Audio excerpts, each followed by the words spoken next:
Yo, yo, yo, yo, yo, yo, yo. Welcome to another episode. This is the season finale of Nets Visual. Final game of the season, man, on this Sunday, April 12th, 2026. The Nets will close out yet another losing season. Um, the good news is that they can possibly close out another losing season in the top three or top two, bottom three or bottom two in the standings, which probably means good for the draft lottery, good for the lottery odds, all of that, man. This, that, and the third, man. So yeah, so this is the final game of the year. The Toronto Raptors will be sitting a lot of their starters. For some odd reason, I don't know why. I assumed that they was gonna be moving up in the standings, but the Nets could lock it. Are possibly locked in third, but if they lose this game and Indiana wins, Indiana owns the tiebreaker, so they could be in number two. They could be bottom two in the league. So the Wizards have officially out tanked everybody. And yeah, the tanking rules for next year means that yeah, with the tanking rules for next year, with the lack of picks for next year, and that means the Nets have to move into some or different direction, but we'll see. But that's going to be a summer conversation. That's going to be a conversation for the off season. So well, I'd like to welcome in everybody, man, to another episode of Nets Visual, man. Shout out to everybody out there. Shout out to the ABSN network, my crew. Shout out to those gentlemen over there, NYG, Coach, and of course my man Big Pat. Salute to y'all, man. We gonna get stuff going today, man. Just I was just checking out a lot of what's going on here and everything, man. And so yeah, we're gonna get everything started. We're gonna get everything started here, man. Just make sure you hit the like, share, subscribe buttons on your way in and out the door. Appreciate everybody locking into the chat, man. Appreciate everybody that's watching on all social media platforms, man, on this as well. YouTube.com/@ Lee 4788, man. Daniel Berry Sports, man. What's going on? Salute. Um, shout out to all Nets social media. Shout out to everybody out there, man. Game is pretty much underway. I think the Nets already scored. I'm gonna get the game up in a second, man. Just want to give a shout out to everybody out there, man. Make sure y'all hit the like, share, subscribe buttons on your way in and out the door, for sure, for sure. So that oh, my bad. I had some other stuff going on, so shout out to everybody out there, man, that may be watching the game live. The lineups for tonight are Trevon Scott, EJ Liddell, Malachi Smith, Drake Powell, and Ben Saraf. For no, for the Raptors, they have Ingram, R.J. Barrett, Scotty Barnes, Jakob and Emmanuel Quickly. So they are definitely trying to win this game for sure. Um, they are definitely trying to win this game for sure. So shout out to everybody out there, man. Shout out to everybody that hit the like, share, subscribe button on the page, and we gonna get this thing going, man. For sure, for sure. So one of the things I wanted to talk about, because I'm kind of just rambling right now, talked about the game, the possible lineups for next year. Everybody assumes that we're getting some type of top four pick. I don't think we are. Um, the Giannis and Ja Morant conversation is now in somewhat in full play. Um, the Giannis and the Giannis and John Morant conversation is in full play. So you know what I'm saying. So I don't know exactly what's gonna go down and what's and how everything is going to get handled, but so somehow, some way, the Nets are supposed to land Giannis and John Morant for next season, and I have no idea how really they're gonna do it. Like outside of other teams, maybe outside of other picks, maybe.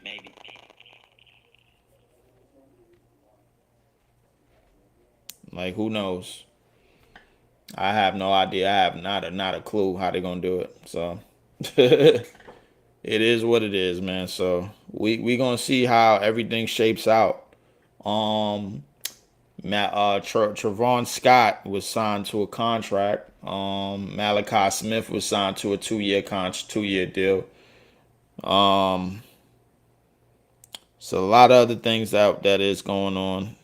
A lot of other things that probably will go on. But the NBA playoffs is the play in is gonna start probably tomorrow. If not tomorrow, then Tuesday, and then that's gonna be the end of the next season, pretty much. So um, yeah, man. It's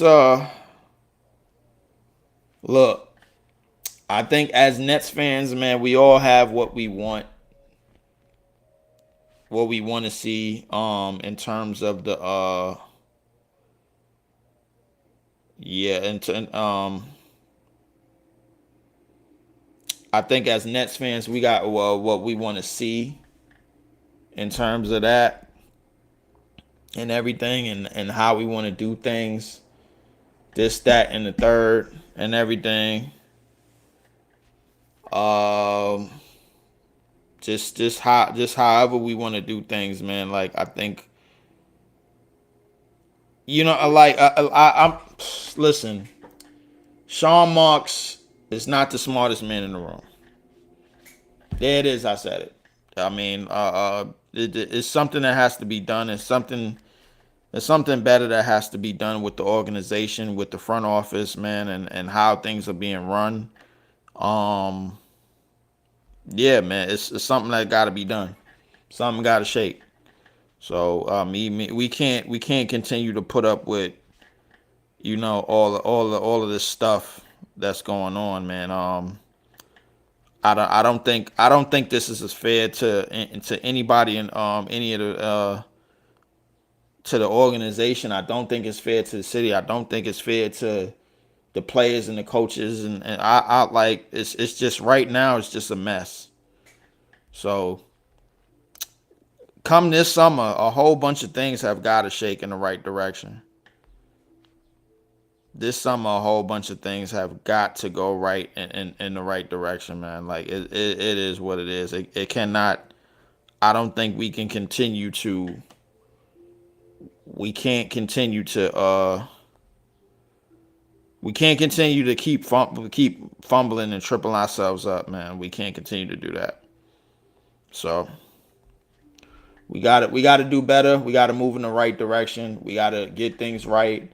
We got to get things on track. I'm going to be paying attention to the I'm going to definitely be paying attention to the what's that? The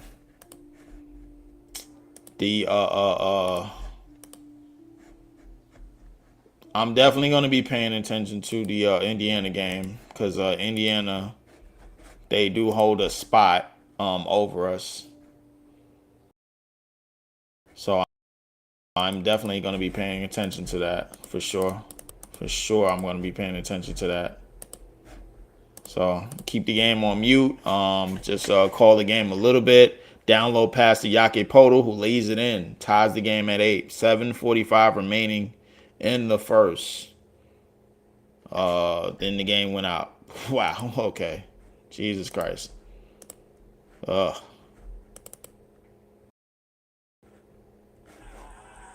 Okay.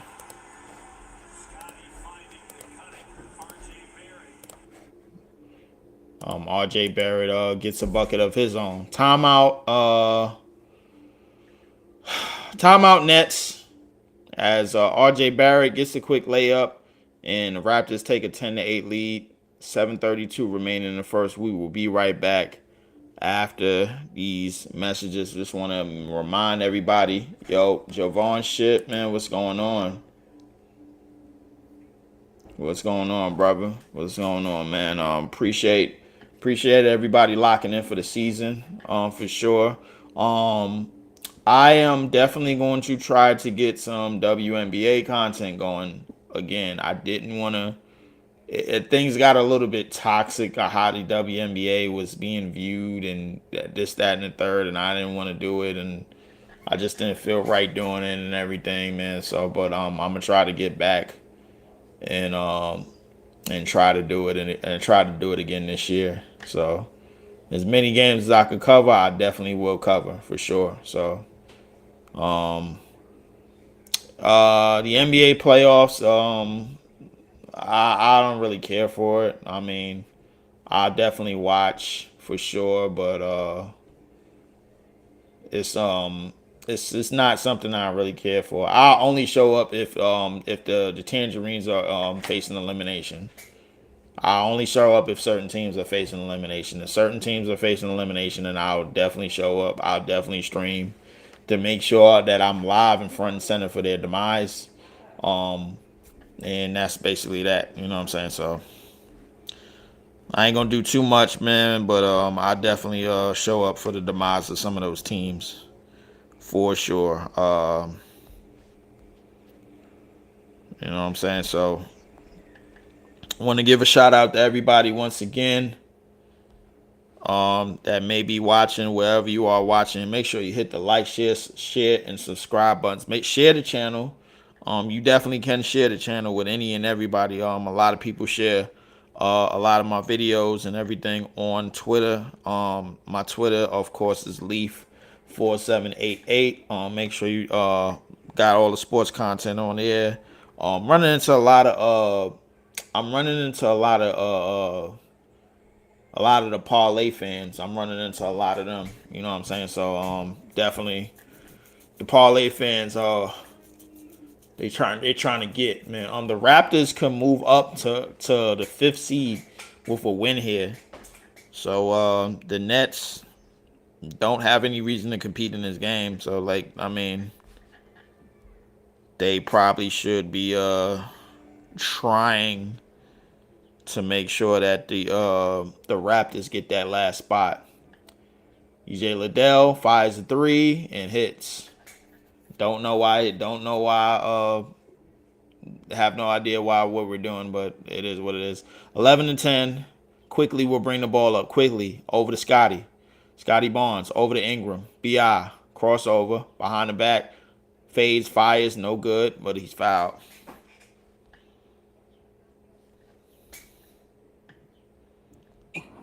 Gets released. It's listen. It's a lot of things that got to change with this roster, with this organization. A lot of people are just looking at these picks, not realizing like when you pick in the top five, you're responsible for raising a child the right way. You know what I'm saying? Like like that's what you're responsible for.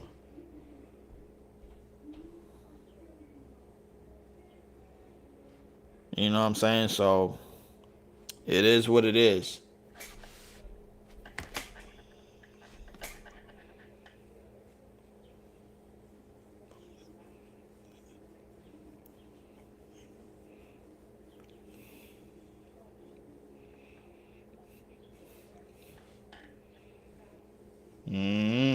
Scotty Barnes gets the steal, dumps it down to Yaki Poto. Yaki Poto out to Ingram. Ingram layup to RJ Barrett. Layup in the lane is good. The lead is three. Ben Saraf brings it up. Ben Saraf over on the left. Gives it up to Liddell. Liddell down the lane. Layup, no good. Out to Scott. Scott rebounds and no good. Rebound by Scotty Barnes. Scotty Barnes continues to push.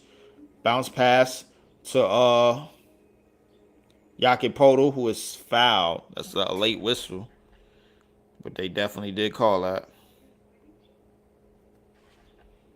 So, want to give a shout out to everybody once again, man. Hit the like, share, subscribe buttons on your way out the door. No, I do not think Toronto Raptors have a chance in the playoffs against anybody, against whoever the hell they play. They going from sixth to fifth. They're going to get their ass kicked.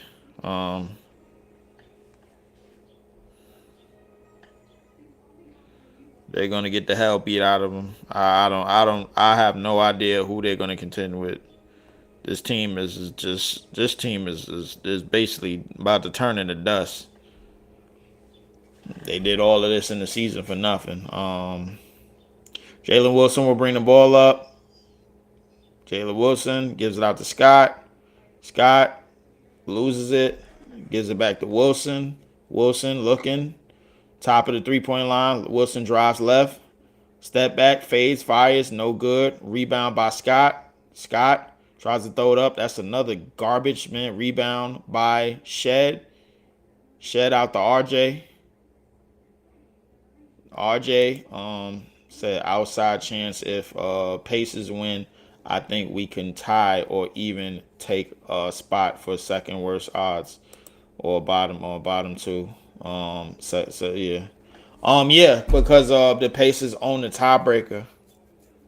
The Pacers own the tiebreaker. I think they won the season series. If they didn't win the season series, I think they do it by points because they no longer do the coin flip. They don't do the coin flip no more. Jalen Wilson dives in and it's blocked, but it's a foul. I think they might have called goaltending on that. Yeah, you're right. And nah, Jelio, you absolutely right. That the odds of what the hell happened to my damn thing. Yeah, I don't know what just happened just now, man. My whole thing just went haywire. I think that the odds is like kind of weird. The way that the odds is set up. You know what I'm saying? So the odds is set up a little bit weird. So I don't know. Jalen Wilson gets the steal. Jalen Wilson down the court, try to trumbles his way in, layup plus the foul, and he will go to the free throw line for one more. Just under 5 minutes remaining in the first. I think they just ran a couple of dudes over. They didn't give two damns about that play. See who's on the court right now for him. Yeah. Right now on the court,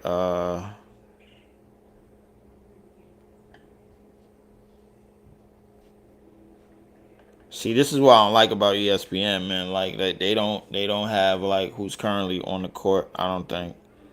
Oh yes, they do. Yeah, they have it. Yeah, Mamu, Sandro Mamu, and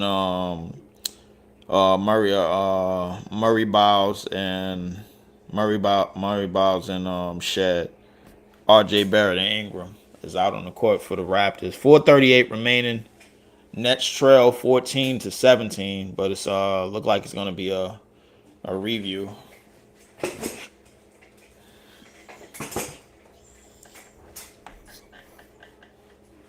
So what?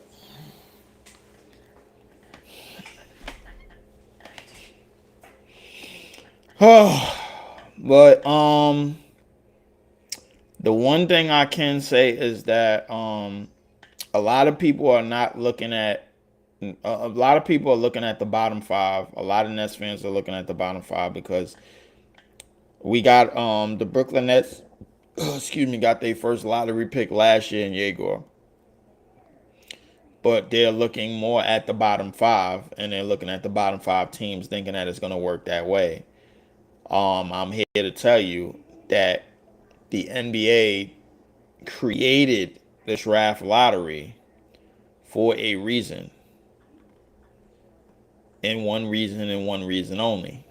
The one reason why they created it is for control, so that they can control it.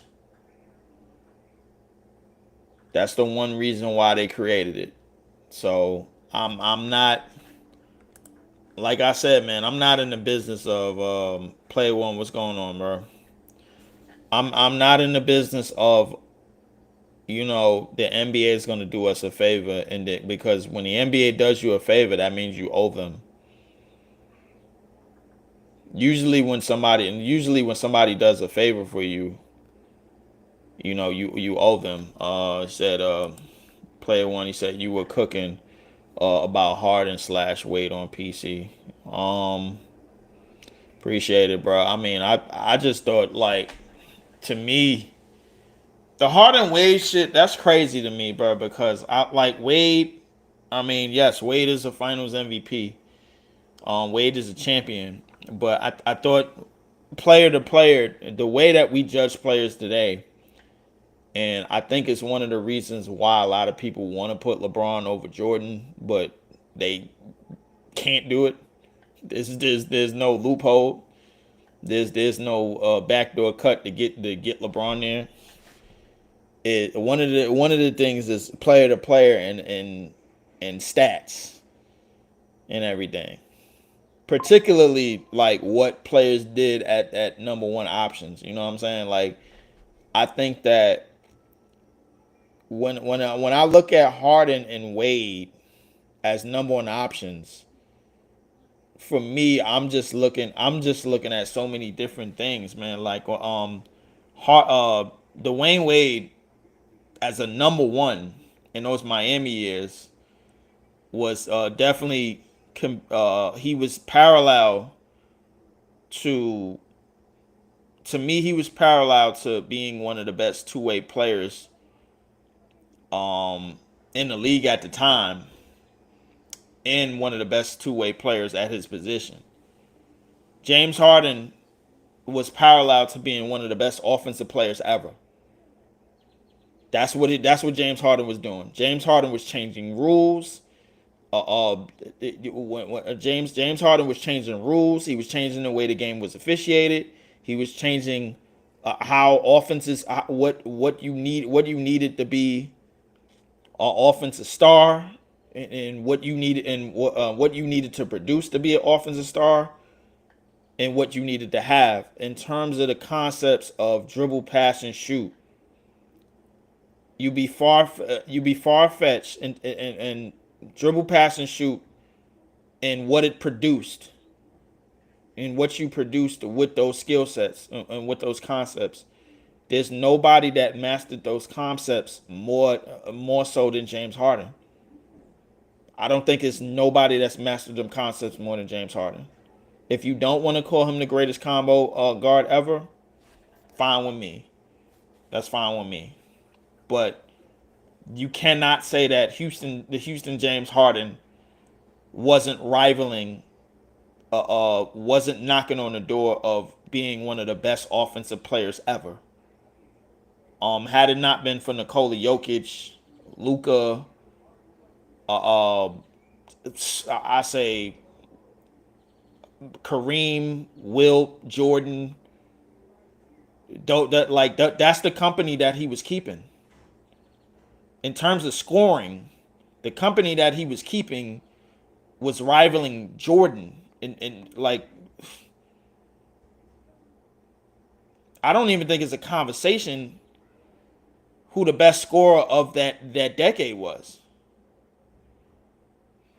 In my opinion. I mean,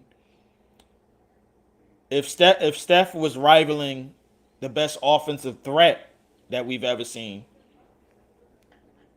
the greatest offensive threat that we've ever seen, I think that the greatest offensive player in that decade had to be James Harden.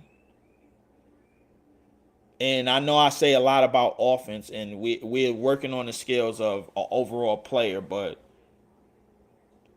It's to allow everybody to realize that not everybody that plays both sides of the ball is better than the all time offensive great, and that's what James Harden was, in my personal opinion.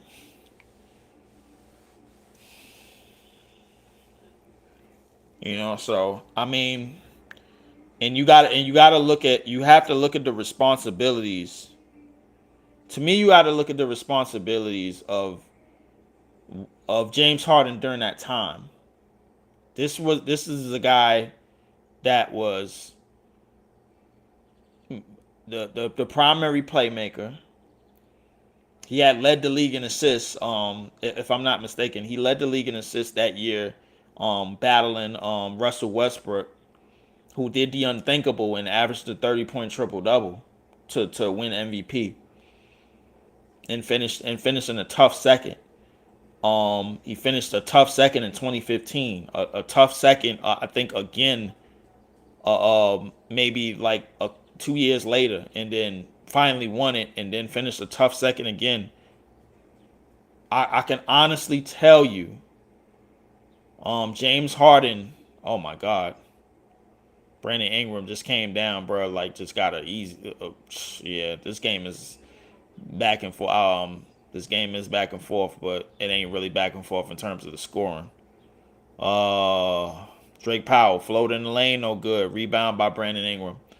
So yeah, player one, bro. That's what I was really trying to prove. Scotty Barnes got away with a travel, which is crazy to me. But 18 to 27, 2 minutes remaining in this first quarter. Nets have the ball. They almost get stolen, but that's a foul on Walter. So yeah, that was really my whole thing on the D Wade Harden conversation. I think D Wade,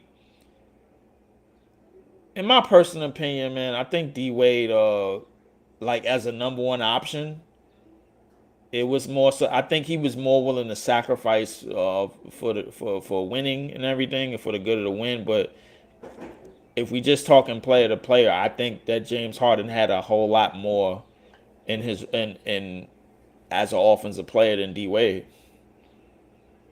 As an overall player, I mean, D Wade obviously was playing both sides of the ball, but that kind of, I think that kind of worked against him because I always joke, and because when players that play both sides of the ball and then they suffer from injuries, man, I always have a phrase where nothing.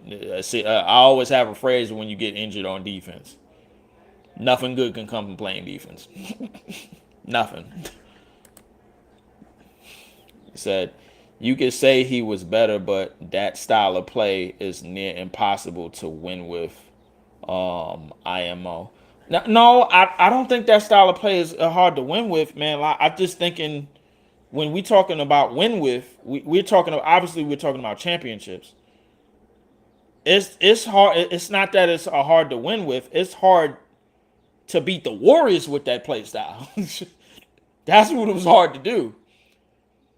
Because you could probably say the same thing for D. Could '06 D Wade and '09 D Wade fare better with his play style, with his crash and burn play style? I mean, it's said that if you have a two-way threat, you got a legitimate chance to beat them Warriors teams. But I just think that Kawhi was a different animal. And I don't think nobody is crazy enough to say that '06 or '09 D Wade, because those are the years that we think about when we think about D Wade. He's living off of those years. As a number one option, he's living off of those years, to me. So I look at those 2 years as a number one option. If you put '06, obviously it's a hypothetical, but if you put '06, and your answer is going to be just off of what you think. '06 D Wade, '09 D Wade, you put him in Harden's position, I don't think they fare better.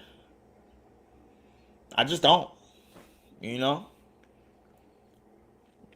I mean, I think Wade took advantage of a opportunity in '06 where that team was basically destined to basically set up to win a championship. Shaq was on his last top 10 player years. Um, not to really throw it under the bus, but that's what it was. You know what I'm saying? I mean, he said it's a fair point, but they built the team around Harden and his play style. Yeah, yeah, of course they did. Of course they did. Of course they did. And you could say the same thing about Nash and those teams in Phoenix. You needed a that type of shooter, that type of dribble pass shoot player. To make sure things run accordingly. You know what I'm saying? So I mean, it's not that like everybody looks at the few games that James Harden laid an egg in the playoffs. You know what I'm saying? Because like in the times where they needed him the most or whatever, the times where, all right, yo, James Harden, yo, what about Game 6 against San Antonio? What did James Harden do? And it like, you know what I'm saying? Meanwhile, Steph was allowed to take tour dates, and the Warriors were still winning. You know what I'm saying? He said no, Wade wouldn't have done better if you replaced Harden with Wade. I don't think he would have neither. I don't think no version of D Wade would have had fared better. But the version of James Harden that we were seeing, that everybody, that the people were starting to see, and people were starting to say, yo, he's doing this 3-4 years in a row. I think from what 2016 to about the time to maybe about the year before he left, maybe 2020 in the bubble when he had Russ. We were arguably maybe looking at one of the greatest offensive players that we've ever seen. That's just the truth. And I think it's still somewhat of an argument to this day. I mean, as good as SGA is, as good as Luke is, as good as Joker is, and I think Joker, Nikola Jokic is what he's done in the past 6 years. I think Nikola Jokic, his caveat for greatest offensive player we've ever seen is definitely holds a fight. The way that we were seeing James Harden break down defenders and break down defenses, the way that we seen him score, the way that we seen him manipulate defenses, and was able to get to the free throw line. Me personally, I don't think Joker necessarily needs any of it. I think Joker is just basically, he's just playing the game all mind, and like with his 7 foot frame. That's kind of like the help. That's kind of the help caveat for him. Jalen Wilson misses the free throw. Quickly gets it up the court. RJ Barrett fires a three. He hits 29-35. So realistically, man, I think D Wade. I think D Wade was an exceptional talent, and a lot of the nuances used for D Wade is based on resume. You know what I'm saying? Said people underestimate how great Miami Shaq was. Wade was getting off 35 in the finals because Shaq wasn't constantly getting 2-3 defenders on him. Yeah. I mean, and Wade was getting to the line a lot. I mean, that '06 run, that '06 finals run is something that D Wade hung his hat on. I'm not going to sit out here and say when D Wade got on the court, man, when he was a number one option, he didn't show up. D Wade showed up. D Wade definitely showed up, man, as the number one option for sure. You will never get that argument out of me. But in between those years of him being the number one option, there were gaps. A lot of what D Wade suffered from is what he suffered from coming into the league, and that was health. I feel like his resume, and this might be out of line when I say this, I feel like D Wade's resume was it's kind of Bill Waltonish to me. You know? Like, I think he knew what he could do. He knew what he was capable of. I think on the court you knew what type of player he was. I don't think he shortchanged you. But I think he would I think with D Wade, we wanted more. We wanted a little bit more. NYG, what's going on, bro? Shout out to NYG, man. Make sure y'all go follow NYG. Unpopular Opinion Sports. Um, Make sure y'all go follow that on YouTube, and of course the ABSN Network, man. The Aboriginal Sports Network. Make sure y'all go follow that on YouTube.com, man, for sure. But I think the thing with D Wade to me, bro, was I feel like a lot of his style of play it just didn't look like a style of play that was gonna last long. The thing with Harden, and even still to this day, Harden is still as a dribble, pass, and shoot threat. I think he's still finding ways to be effective. As a passer, he's continuing. His game is continuing to soar incredible heights as a playmaker. You know, from time to time he can still go back to Houston mode. You know what I'm saying?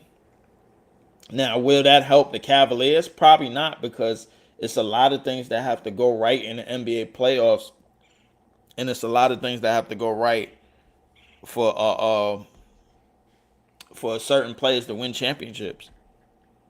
You know what I'm saying? So it's a lot of things that just got to go right, man. So I mean, I don't listen.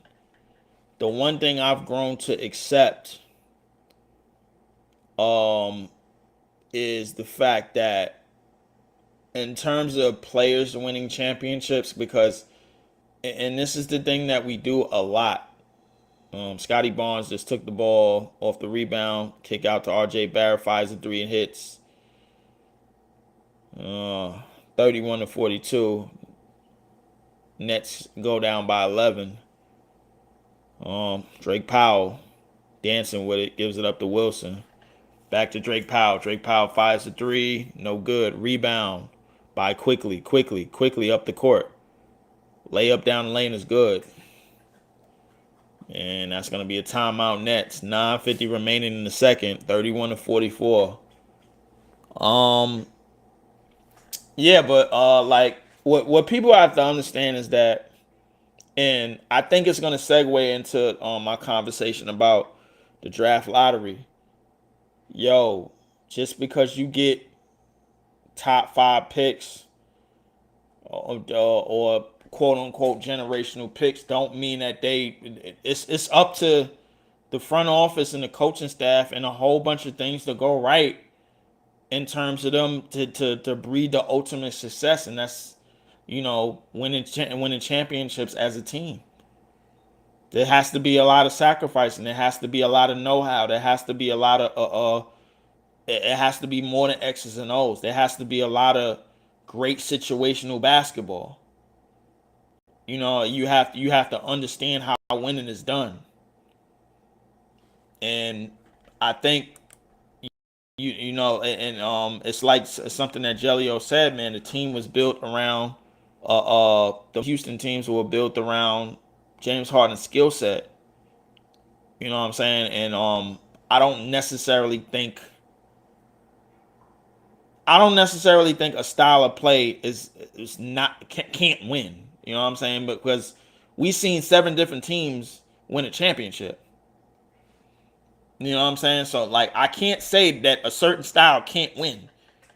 We've seen certain teams win the championship that ain't like, we just like, yo, to win a championship, it's just a lot of things have to go right to win it. You know, so it is what it is. Man, Unpopular Opinion Sports said, hey bro, do you think Jordy Fernandez is the right coach? Um, it depends on the team. It depends on the roster. I think he's the right coach for a young team, a young growing team, a young guys that are in here with gonna come in and gonna learn, and they're gonna understand right away, and they're gonna get their homework down quickly, man, and they're gonna understand how all the things that must go right in the NBA game, in the NBA basketball game. They understand where the ball is gonna go. They understand they paying attention, and they doing things like that, shit like that, man, and all of that. Uh, Kick, what's going on? Jordy may end up being the best coach we've ever had. I think he's better than Kenny. I mean, we seen what Kenny could do with less. I mean, we seen what Kenny could do with rising players. We seen what Kenny could do with the Karis LeVerts. We seen what Kenny could do with Jared Allen. We seen what Kenny could do with the D'Angelo Russell. We seen as the number one option, which is crazy. So um yeah, he could be. I mean, but after this season, I think we got to let the shackles off, and we got to understand that a lot of these young players, a lot of players that's coming into the season, whatever the roster is going to look like, a lot of players that you're going to have to see it through training camp. Training camp is going to really show what we could do right from there, man. So he said, Leaf, how you like Mavs lottery odds this year? I think I've been on record and said that the Mavericks are getting the number one overall pick. I've been on record saying that. So, I mean, y'all could take that with what you want. I said that the Mavs are getting the number one overall pick, but that doesn't mean that we can't get a top 3 pick. That doesn't mean that we can't get a top 5 pick, but we probably won't. I'm just keeping my thoughts to myself when I say that, man, because when I say that, I have to describe to Nets fans. I have to describe to a lot of people that's in my background. That's I have to describe to a lot of people that's sit all in the net circle, man. That why we're not getting it and why tanking doesn't work. You know what I'm saying? So but just to put a stat on y'all, everybody that's in here, FIFA and everybody that's in here, since 2010, and I'm only going off the since 2010 because that's when the last decade started. Since 2010, only 6 players have won an NBA championship that was selected in the top 5 of their drafts. Only 6. Only one of them is a league MVP. So take with that what you want, man. So I mean, it is what it is. He said, "Damn right we are." Yo, Jay, what's good? Jay, shout out to my man. This is JTV. Make sure y'all go follow This is JTV on IG. Make sure y'all go follow A Different World on IG. Make sure y'all follow A Different World and This is JTV on Spotify and on iTunes, on Apple Music. Make sure y'all go follow all the music, man. Make sure y'all download. Make sure to stream all the music and everything, man. Shout out to Jay. Shout out to D Rock. Shout out to A Different World, man. Shout out to everybody back home. Leaf, come join the Mavs train and just no, I will not. I don't even know why I said that. Um, said salute. Yeah, but what people had to understand about a top getting a top 5 pick is basically responsible for raising a child that was kind of handed to you. You know what I'm saying? Without having real experience about raising children, it's kind of like raising a child. If he turned out to be some shit, bro, that's on you. 9 times out of 10. Because I guarantee you, bro, like if the Nets get a top 5 pick that most of the fan base like, and he's done wrong, and this, that, and the third, this, that, and he's done like somebody else that got off the team, that got cut from the team. Then it's gonna be on the front office. The front office didn't do right. This, that, and the third. Da da da da da da. It's a whole bunch of shit. He said, ain't no way the NBA is giving Dallas another number one pick. That's wild, bro. NYG, bro, you've been on plenty of podcasts with me. You know I don't trust the NBA. I don't trust them worth a damn. I think the NBA is trying to build teams through the draft. They clearly did it with the San Antonio Spurs, and I think they're going to do the same thing with the Dallas Mavericks. Cooper Flag is the only teenager in NBA history to put up 50 points in a game. I think they're going to continue to spoon feed him. I really truly think that. So said if Dallas gets the number one pick, I'm probably taking a year off from watching the NBA. You probably should get it now, man, because it's most likely gonna happen. I'm pretty confident that the number one that the top that most of these top players are going to the West. The NBA doesn't really care about the East. They don't really care. Said, yo, Leaf, I was listening to Breezy as well, as y'all was saying how hopefully y'all can get be contending as soon as next. But do y'all really believe that? Cause I feel like have nowhere near amount of talent to win. No, we don't have any talent on this roster to win, but this offseason, we planning to make like a real strong push for Giannis and possibly John Morant. Which I don't think the play styles really match. That's the only thing I really have a problem with. But um, the Nets are just trying to compete. The Nets are just trying to compete. Yeah. Basically for next year, the Nets are really just trying to compete. Second career also. Yeah. So I don't know how it's really gonna shape out, bro. Like realistically, they have a plan that involves them giving up most of the picks because the way this draft has been heavily touted, there's not going to be another draft like this for a while. There's not even going to be another draft like the Cooper Con draft and the White Boy draft for a while. It's not. There's no drafts that's being heavily touted. At least in the next 2 3 years, or whatever it is. We don't have a pick for next year neither. Liddell hits a three from the corner. 43 52. Nets are down 9. Bounce pass to Ingram is stolen by Saraf. Saraf moves it up the court. Saraf, bullshit ass Euro step, and nothing. Said who has y'all pick for next year? The Rockets. The Rockets have our pick for next year. The Rockets, the last time the Rockets used our pick, they picked Reece Shepard, who was basically Reece Shepard is a proven fact as to why Jimmer Fredette was never ever going to work out in the NBA. He's a proven fact. If you want any proof as to why Jimmer Fredette, if any of y'all remember who Jimmer Fredette is, if you want any proof as to why Jimmer Fredette was never going to work out in the NBA, look at Reece Shepard. Watch Reece Shepard. Watch Reece Shepard for 5 to 10 minutes. You'll understand. You will understand. You will gladly understand. 43 52. RJ Barrett at the free throw line. He hits the second free throw. 10 point game. 6:11 to go in the second. Tyson will bring it up. Tyson gets around the screen. Tyson step back. Fall three. No good. Rebound Scotty. Scotty Barnes out here, stat horn. Ah, yeah. Toronto ain't winning nothing. They ain't doing nothing in the playoffs. Spinning the lane. RJ Barrett goes up and he is fouled.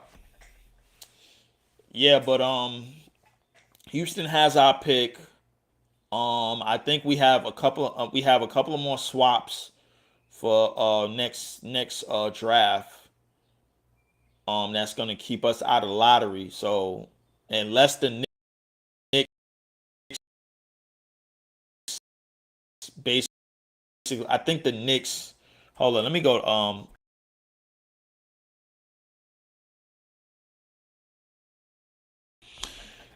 So hold on, let me just explain to you. So 2020 own pick.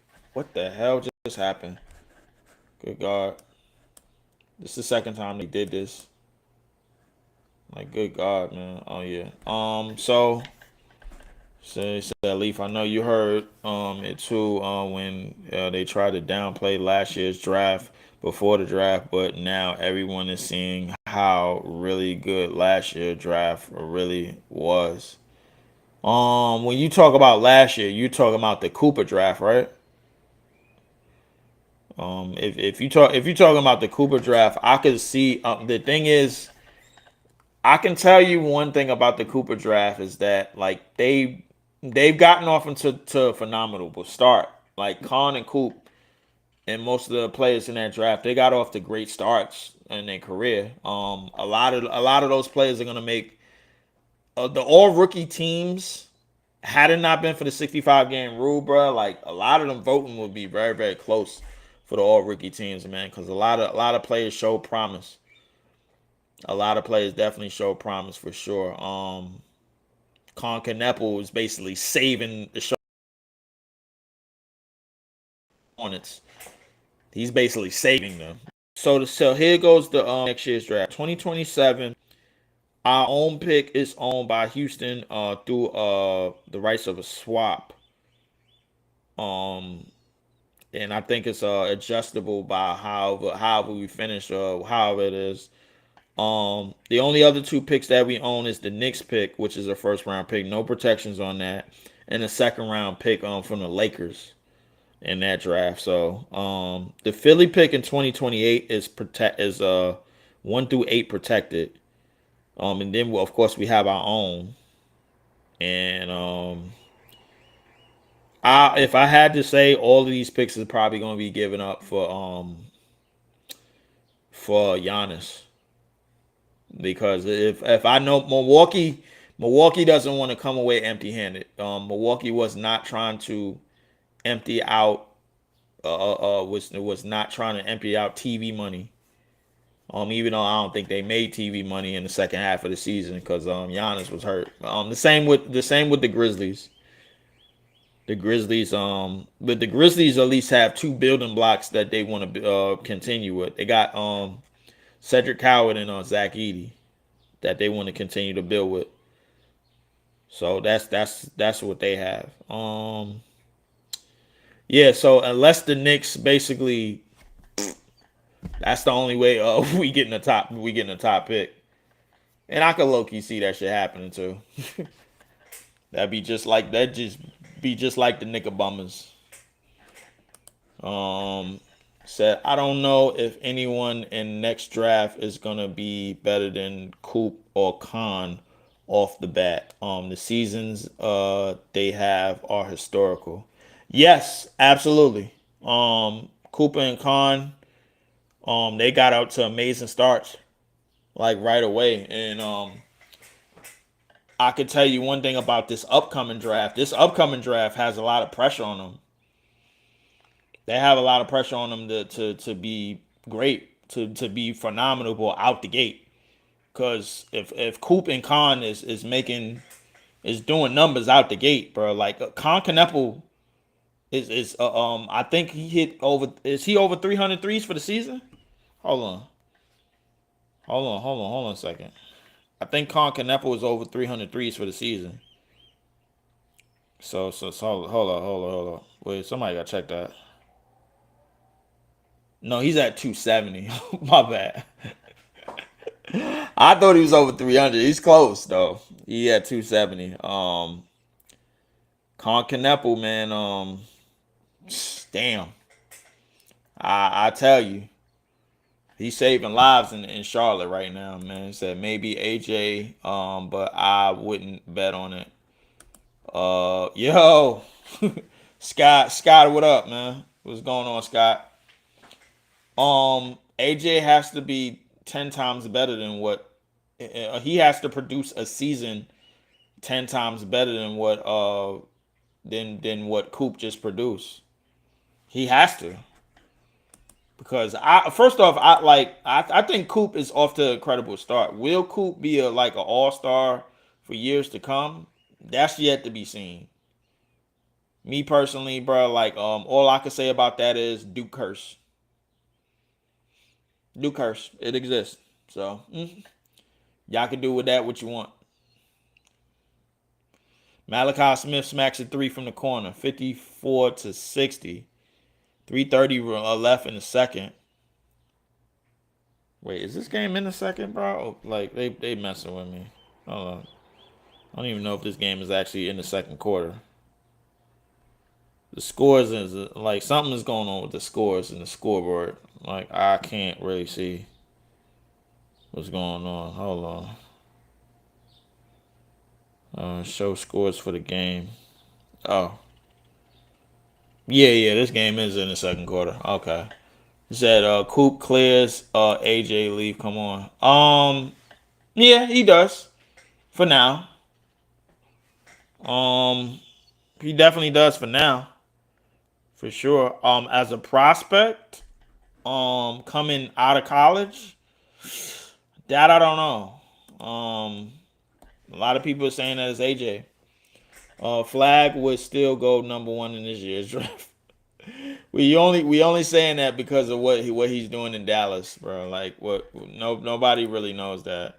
Yep. Look how people were talking about Ace early on, and he ain't half as hyped as this year's top three. Pressure will be real.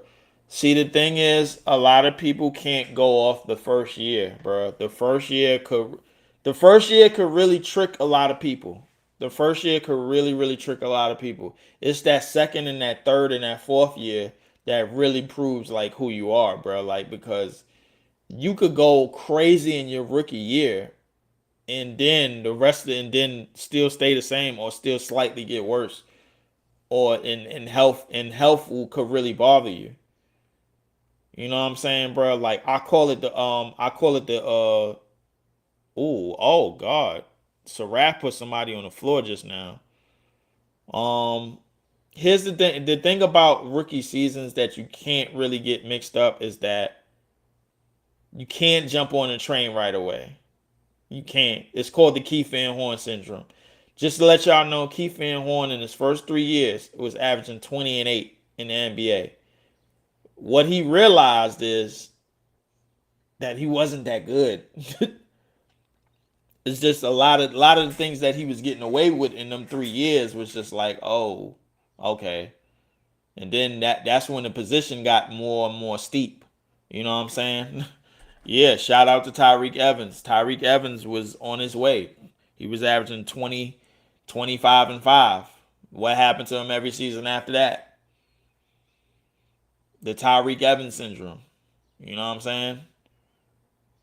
Like it's a lot of things that can go bad in an NBA career, and it's very few things that can go good.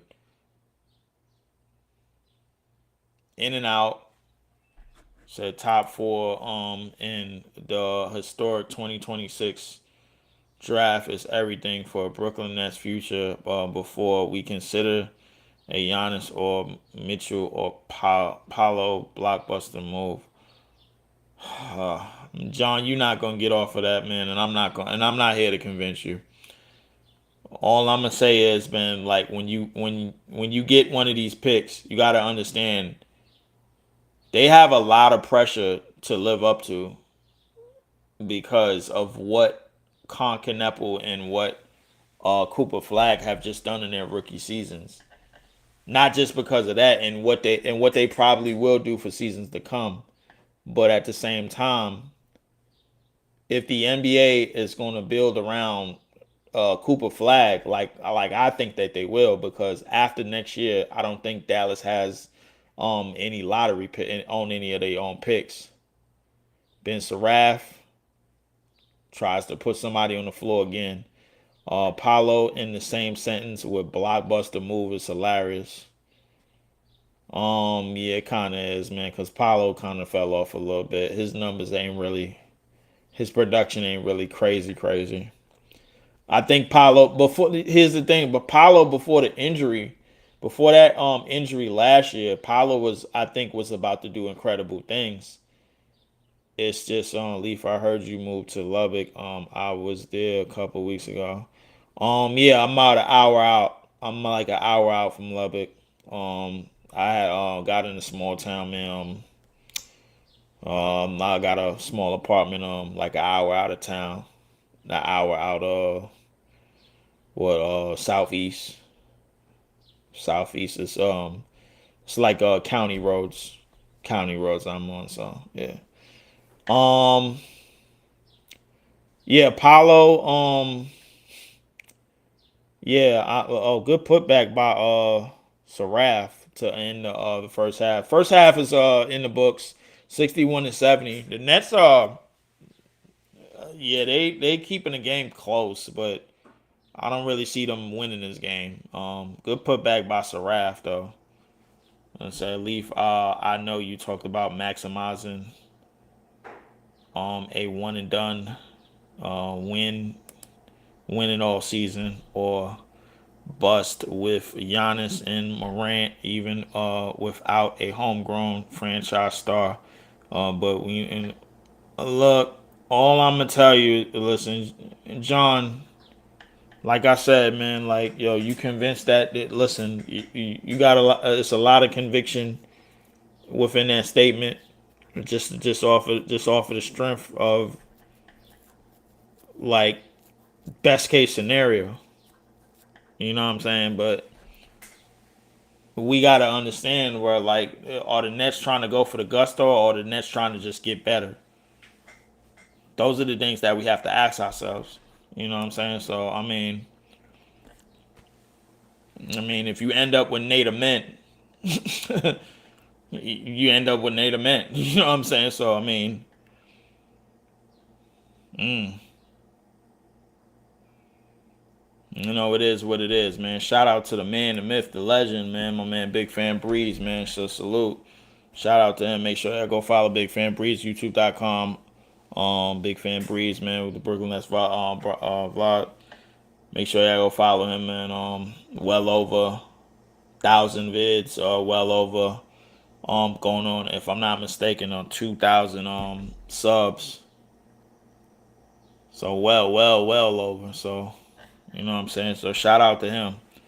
We'll be like him when I grow up. After All Star Logic, I can get with that. Yeah, like the thing is, Feet, like you got to understand. Paolo came out last season before the injury. Paolo had came out of the gate. I think like his first 10, 15 games, he was doing 30 and he was doing, oh God, get that out of there. Oh my goodness. Ugh. I think but Paolo after that, bro, was doing numbers. You know what I'm saying, bro? Like we gotta understand, bro. Like Paolo, like after that first playoff run with Orlando, and when they went 7 games, I think they had win 7 games with Cleveland. Paolo came into next season ready to go, like ready. He was, bruh. I think they played Miami the first game, and I think he hit them for what 35 and 15 or some shit. Nah, I'm not gonna go with. I mean, Paulo. It's just to me. I think Paulo playing style, man. Like when Paulo chooses to play a certain way, he could be that. Oh, get dunked on. Oh my God, some of these dunks is just out of pocket. Here go Wimby. Wow. Wimby is uncoordinated as hell, bro. Like it's just the fact that he's tall. He's just tall, bro. Like that's all it is, man. So yeah, but if you remember that if it's that version of Paolo that you're looking for, I haven't seen that version of Paolo since before the injury. Paolo is a poor man mellow. As he's starting to look like it. I ain't gonna hold you. Um Leaf, you might be right. That sustainability probably doesn't exist in this new CBA, but having a window to win is better than trying to do it or in one season, which almost never happens, if rarely. There's plenty of cases of it happening in since '08. So I mean, you could max out that you could go for the gusto in that window and then do what the Celtics did. Sean Marks in his interview looks like he hasn't shaved or washed in years since the Big Three collapse. John, I know Paolo is way worse than Melo. He said Paolo is way worse than Melo. He said nah, Leaf. He's coordinated for his height. He is coordinated for well, I guess, man. If you want to say he's coordinated for his height, but it's still every time he moves, bro, like you praying that the shit don't go bad, bro. Like if he does a spin move at that, you're not supposed to be doing spin moves at that height. Like for that wide of a spin move, bro. Like I'm just like, what the hell? I'm like, if he gets it off, you just like, oh shit, look what Wimby did. You know what I'm saying? Nolan, Yeager, Apollo, Caleb Wilson, and Danny Wolf Leaf would be a fun starting five, or even swap Danny. No, no, no, no, no. I said Wimby really could have went for 60 against the Mavs a couple days ago. Yeah, he could have. He actually could have, but well, actually, you know what, Fee? Like everybody keeps saying that, but I think the whole plan is to play Wimby in a certain level of spurts because certain times in the game, bro, like Wimby looks gassed. If he plays like a certain amount of minutes, man, I don't know if I'm the only one that's seeing that, bro. Like, but Wimby looks gassed at certain points in the game. If he extends a certain amount of minutes, he looks gassed. Said Leaf, you don't like that hypothetical five. No, I do not. I do not. I do not like it at all. But halftime is here, man. I wanted to check on some other scores, man. On the games, man. Um, cause there are some other games that's going on right now. Um, awesome. What the hell, man? Why is it? No, I'm not hiding scores. What the hell am I doing? Well, look like we're gonna be locked into three. Because the Pacers are down 63-81 at halftime in their game. So I thought the Pistons not playing too many. Well, oh no, they playing K. K played 15 minutes. K got 10 assists, 7 rebounds, and 7 points in 15 minutes, bro. And Paul Reed got 18, 4, 3, and 3. Uh, Toby Harris got 19 points, leading the way. Herder got 10. Isaiah Stewart got 10. Yeah. So, um, let's see. See who's injured, right? Who's injured? Wait, Wimby's injured? I don't think Wimby's injured. You say you're bugging out. If you think Paolo is that nice. I don't think Paolo is that nice neither. I think Paolo is good, but I don't think he's that nice. I think Paolo is he's an exceptional talent, but I mean between him, Cooper Flag, Zion, and Cam Boozer, I think he has I think he has the most physical advantage. Maybe no, I don't know. I can't even say that. That's Zion. That's Zion. Zion has the most physical advantage. I'm taking a what's this? Vince Carter rookie highlights. Oh, because we playing Toronto. Ugh, because we playing Toronto. I remember when Vince was doing that shit in his rookie year, up and under ball, no look dunks. Shit was crazy. Vince was my guy, bro. Like I like that. That's what an NBA basketball game was all about. Just like it was just a show. You know what I'm saying? Ugh, get up. One hand dunk. Let's play it back. Let's go. Go right back up. Ugh. Get up. Shit, dunking on Bo Outlaw. Dunk right on Theo Ratliff. Get up. Out of the way.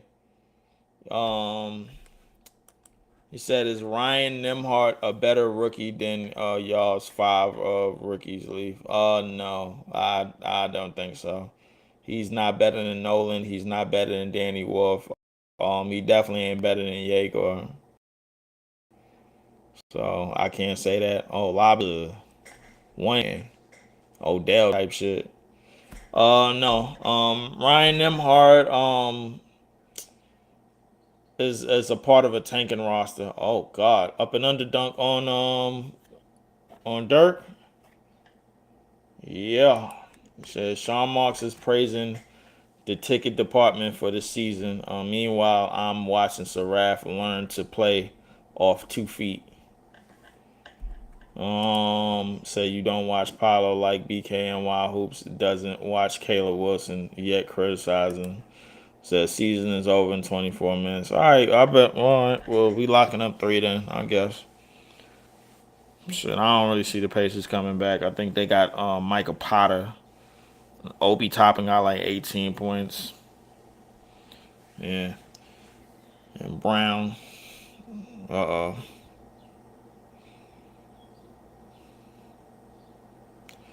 I don't think Miami's doing nothing in the playoff in the postseason neither.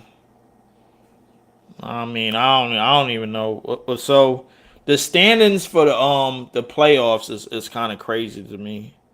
So in the East, Charlotte and Miami, they only have a chance at the eighth seed.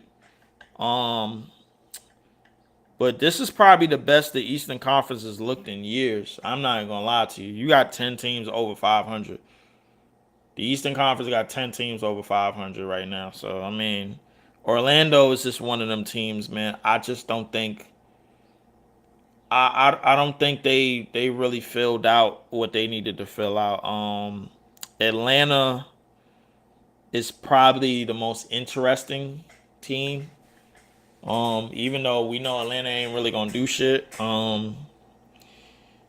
If I would like for Atlanta to play the Knicks. I would like for Atlanta to play the Knicks because like the Knicks have a hard time with those up and down teams. Even though they have a hard time with up and down teams, I don't think the Knicks is gonna lose to Toronto or Atlanta, which is crazy to me. But Cleveland, I don't really have no faith in. The Pistons are about to win 60 games, so Charlotte is probably the best story in the East. The best story, probably in basketball. It said Atlanta is a sleeper pick. Atlanta is a sleeper pick. They gave up Trey Young and now they a sleeper pick. Great. Yeah, okay.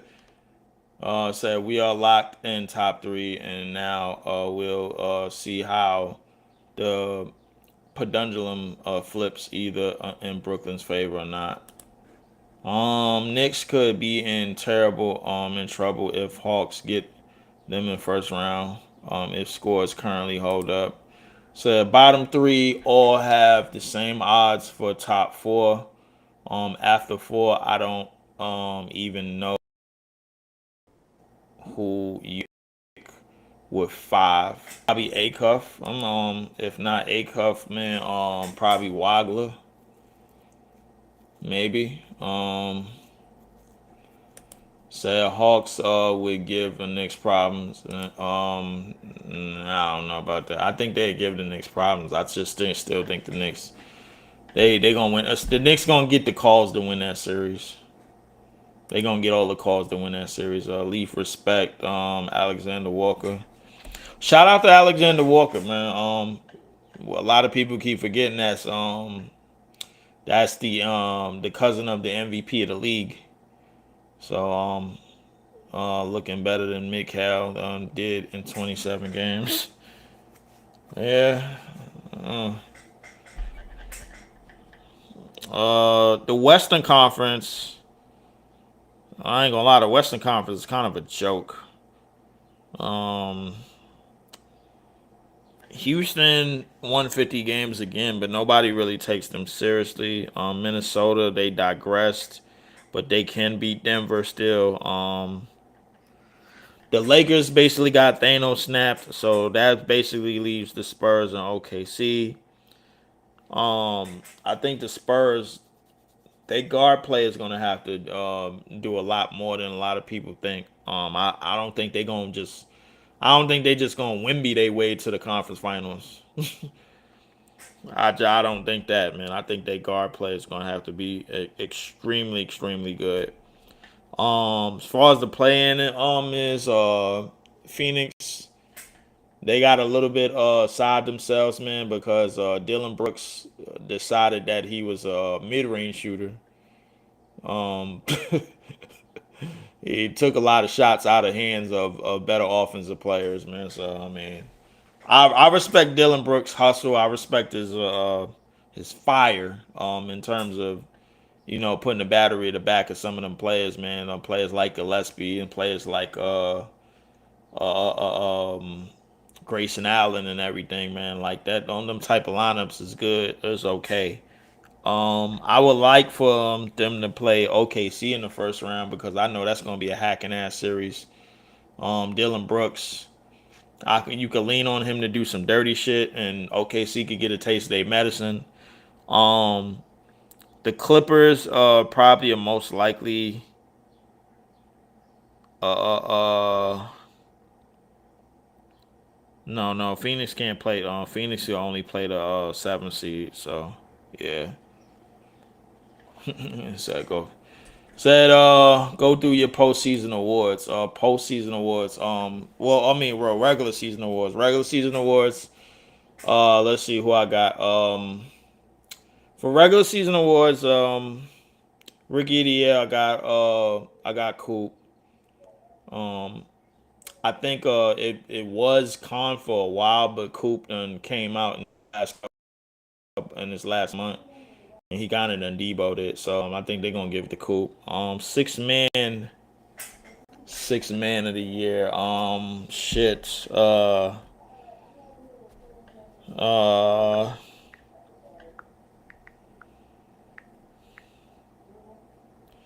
Six man of the year. Damn.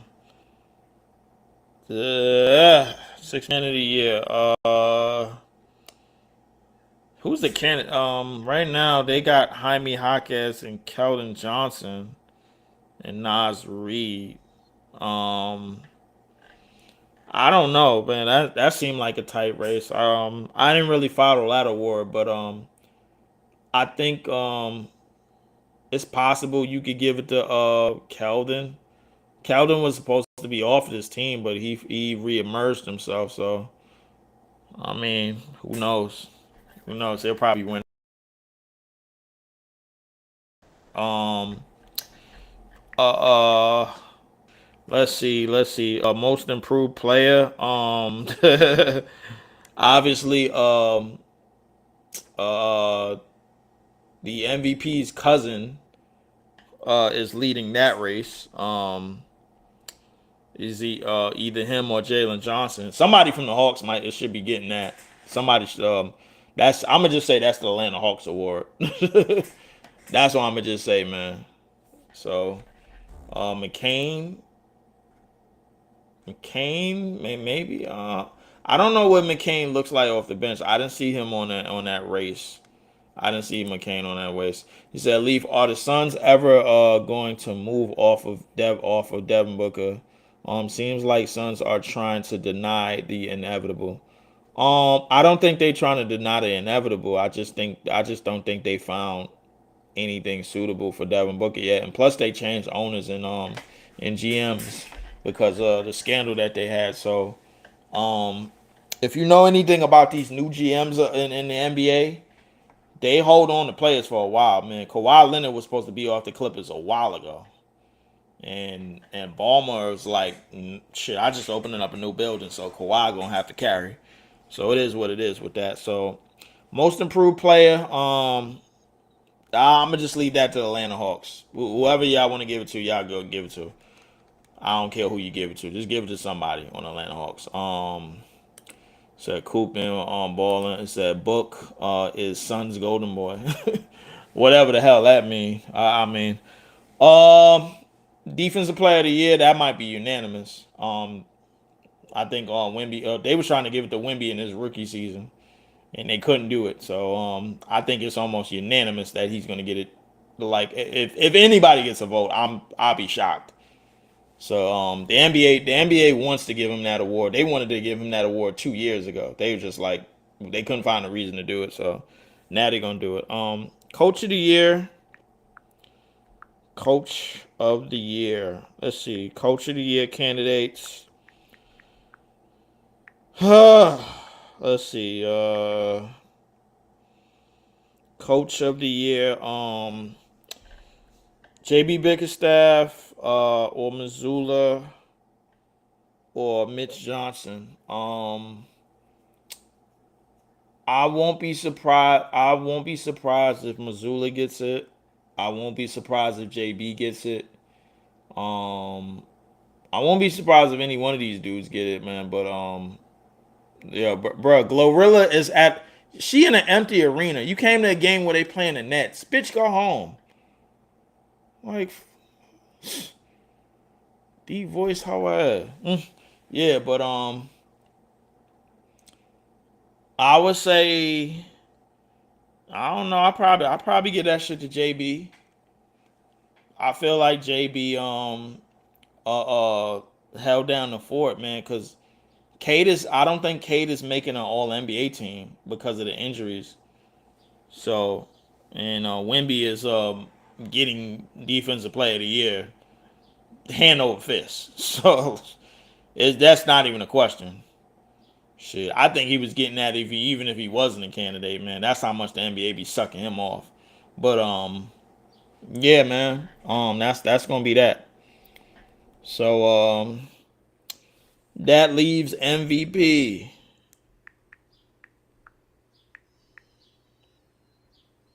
That leaves the MVP award. The standard answer is SGA. The standard answer is SGA. I'm not even gonna lie to you. If I had a vote, I'm picking Joker. I said it. I don't care. Wimby has no motion in that race at all. Luca probably does. I think Luca might have missed the rest of the season, too many games. Wimby only has motion, man, because other players were injured, but he'll probably finish third. Just off the strength of the voting, and they most likely gonna get rid of the 65 game rule. Somebody has said something about the 65 game rule. Spurs and Nuggets in a second round is going to be a box office series. No, it's not. It's not because Wimby has a hard time guarding 1-on-1. He's a help defender. I mean, he's 7'5". He's supposed to block shots. I would hope that he did. I would hope that he's very mobile for his size. Say Glorilla ain't all that. Glorilla's it's a lot of mid coming from Glorilla. Trust me, mid. Shit. Uh-oh, Saraf is pushing dudes out of bounds. All right, go ahead, push somebody out of bounds. You ain't got shit else to do in your rookie season. Um,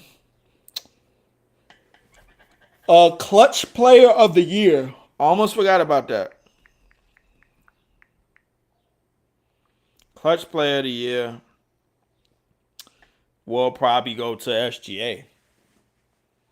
I think it'd probably go to SGA or yeah, probably go to SGA. I think SGA could take a MVP and clutch player of the year, and he might get a depoy vote. He might get a depoy vote. I don't know if he's gonna make a all defensive team, but he probably most likely get a depoy vote. So the way these matchups is gonna shape out, but I don't think the Spurs and the Nuggets. Um, the Spurs, I don't think they're ready for the Nuggets right now. I really don't. I think Joker understands exactly what he needs to do.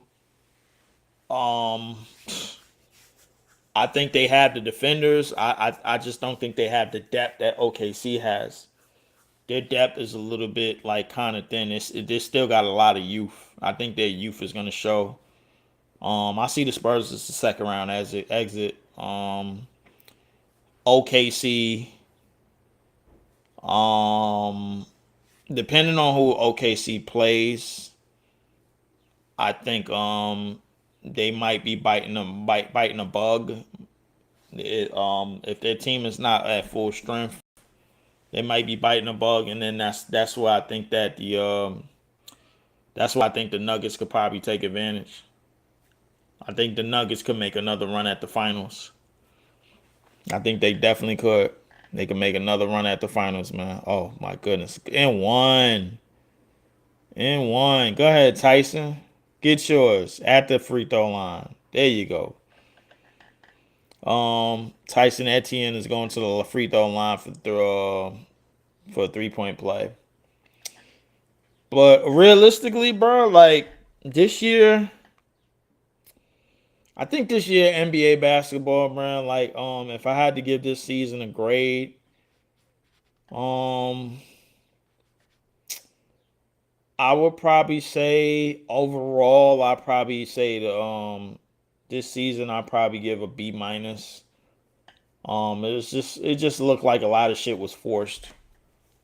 Um, it just looked like a lot of shit was forced this year.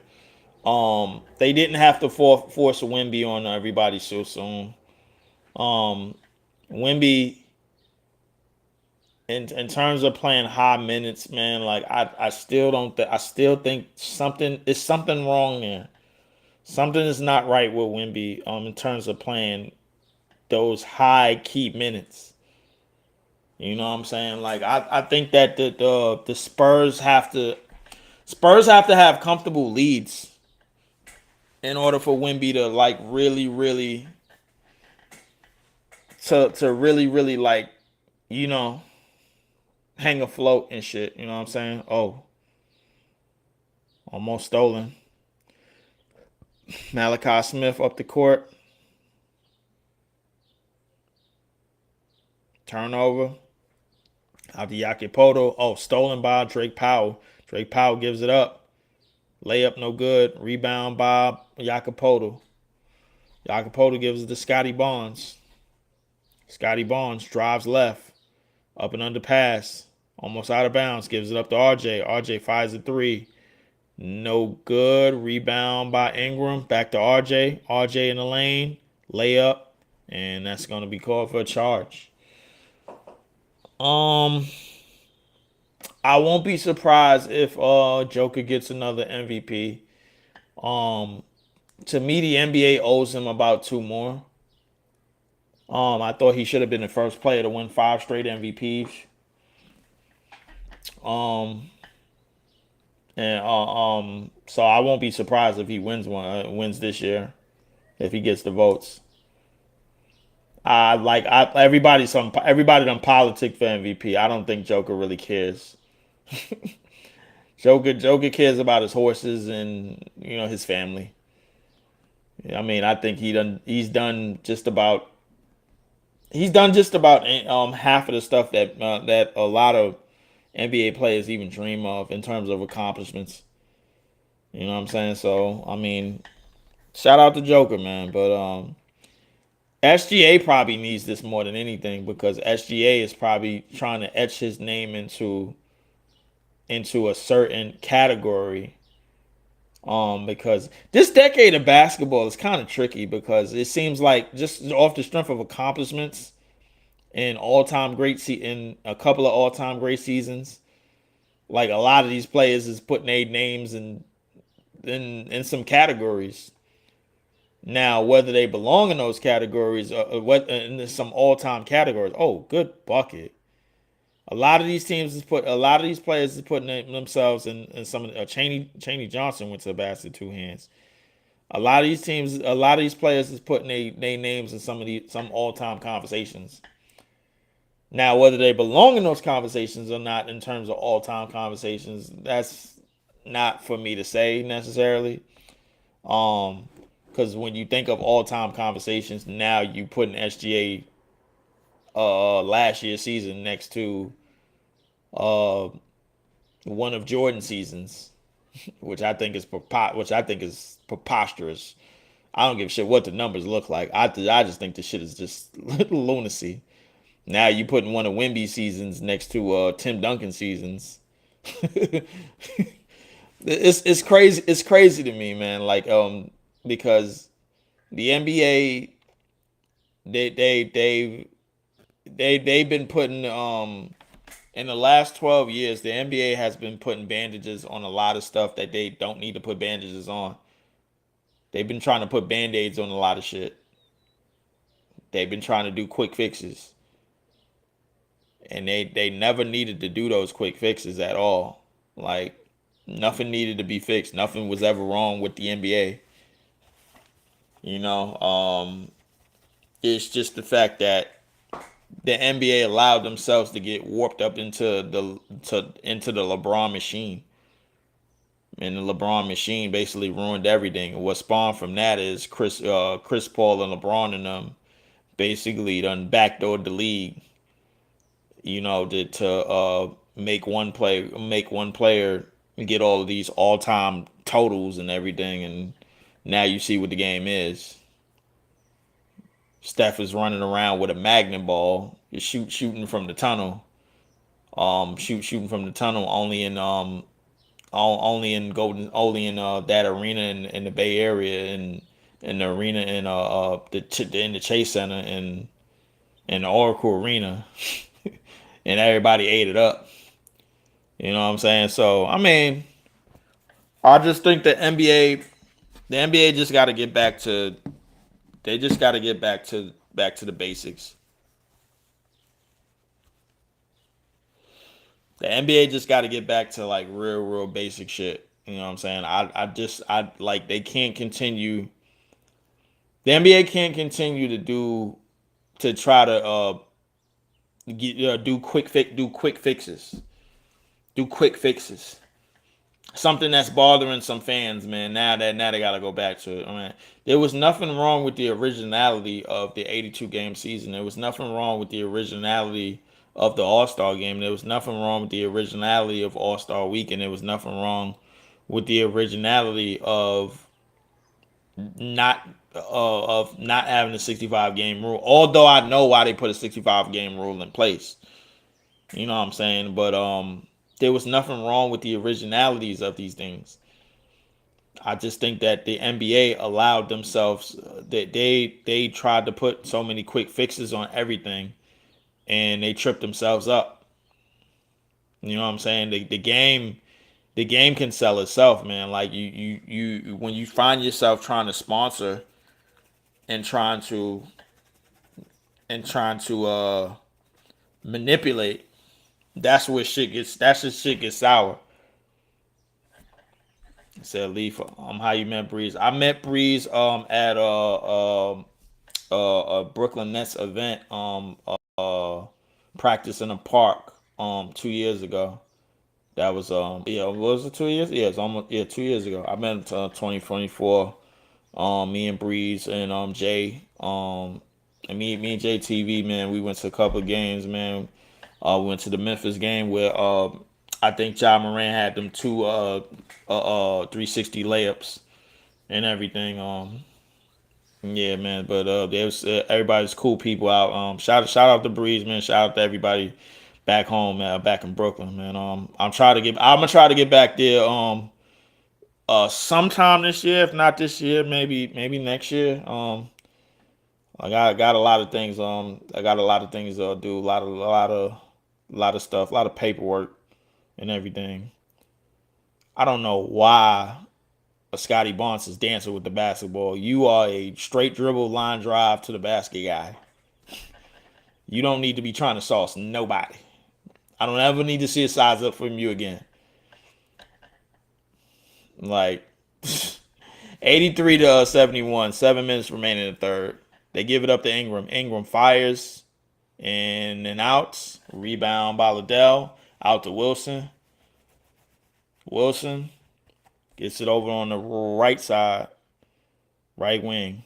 Wilson looking. Gives it up to Powell. Powell in the lane. Gives it back to Wilson. Wilson in the lane. Jump hook. No good. Rebound recovered by the Raptors. Gives it up to Barnes. Scotty Barnes tries to does that bullshit ass move. Kicks it out. Corner three. Nope. Said the Hoods followed. Scotty Barnes fadeaway jump shot is good. Said shout to you, Leaf, the Hood's favorite commentator. Ah man, listen, Brooklyn is big. Our town is big enough for me. It just ain't big enough for the rent that they charge. That's all it is. Layup down the lane. Wilson no good. Rebound by Barnes. Down the court. AJ lays it up and in. AJ Lawson with his first bucket. Drake Powell over the half court line. Drake Powell stuttering with the ball. Drake Powell moving, spins in the lane, getting pushed around. Step back jumper by Malachi, no good. Rebound by Scotty Barnes again. Toronto really wanted this game. No, I ain't gonna lie. I ain't gonna lie to you. Scotty Barnes pull up jumper, no good. Rebound Scott. Tyson will bring it up. Tyson over the half court line. Tyson dribble crossover over to the left. It gets ripped by Walter. Walters picks it up. Walter one on a fast break, and he gets ripped by Scott. Keeps the ball in play. Gives it up to Scotty. Scotty Barnes. Scotty Barnes dumps it down. Ill-advised pass. Corner pass to Lawson. Lawson fires a three and hits. They didn't call no foul on that. That was an N1 for AJ. It sure was. Nah, it sure was. But like the referees is trying to, the referees trying to get out of this game, man. They like, yo, let's go home. It's the end of the season. Read another rebound by Scotty Barnes. Scotty Barnes out here getting them Hassan Whiteside rebounds. They just fall into him. Ingram, Bi pump fake, jump shot, and he will go to free throw line. Yeah, but realistically, man, yeah, man, we gotta do different things come this off season, man. I think we got an off season where we gotta really plan this shit out, man. Really master it out and see what direction we want to go. Obviously the the Giannis the Giannis thing is on a thing now, man. Obviously, if y'all any of y'all been on Twitter, y'all understand that the Giannis John Morant thing is like an actual thing now that we could put ourselves in news now that there ain't no more basketball being played for us, man. It's pretty much the end of our season. Another losing season for the Nets. Um, if I'm not mistaken, it's just three losing seasons in a row. So we gonna have to because there's no picks and because of the anti-tanking rules that they put in place next year, that means, bro, we gotta put ourselves back in the hat. Oh, dunk! Oh my goodness, Scott with the big time dunk. 73 to 92. 4 minutes remaining in the third.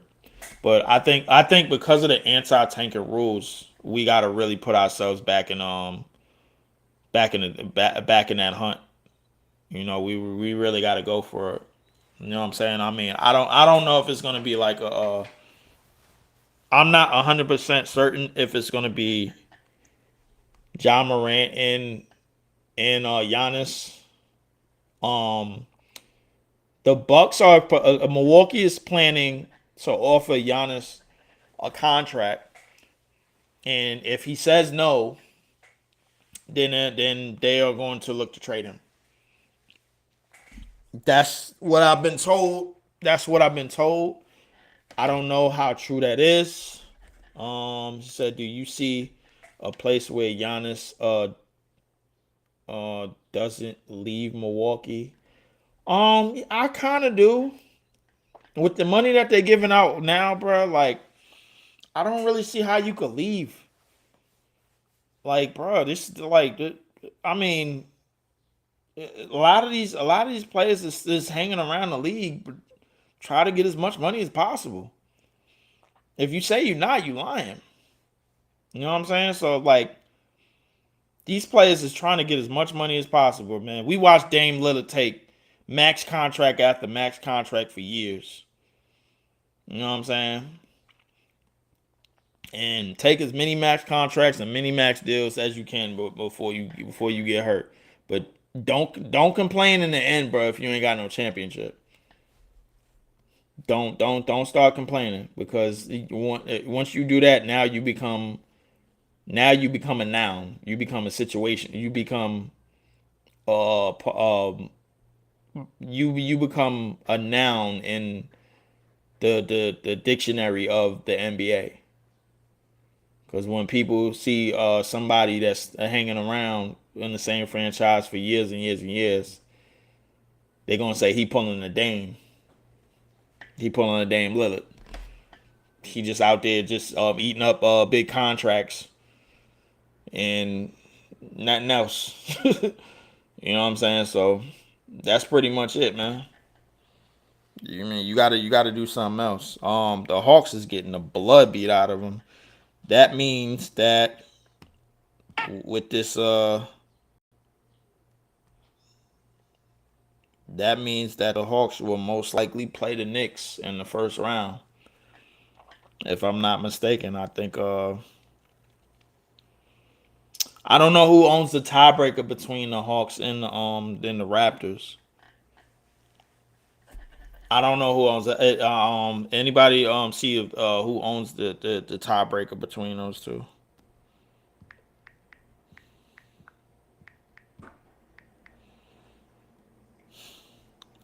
Hawks versus Raptors. I think they played. How many games this year did they play? I want to say one, two, three, four, and oh my God, the Raptors have won all four of them. So the Raptors will own the tiebreaker with a bullet.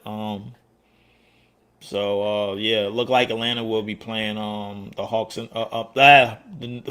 Atlanta will be playing the Knicks in the first round. So the good old Knickerbummers. Um, Breaking news. Fresh off of coaching UCLA to a national championship, small forward Michaela Onware has signed a multi-year deal contract with the Washington Mystics for worth 1.4 million. Um, she was the 2021 Rookie of the Year. She was coaching. I ain't gonna lie, these WNBA broads is getting paid. Everybody getting a mill. You get a mill. You get a mill. You get a mill. You get a mill. I think Kelsey Plum just signed for what $999,999.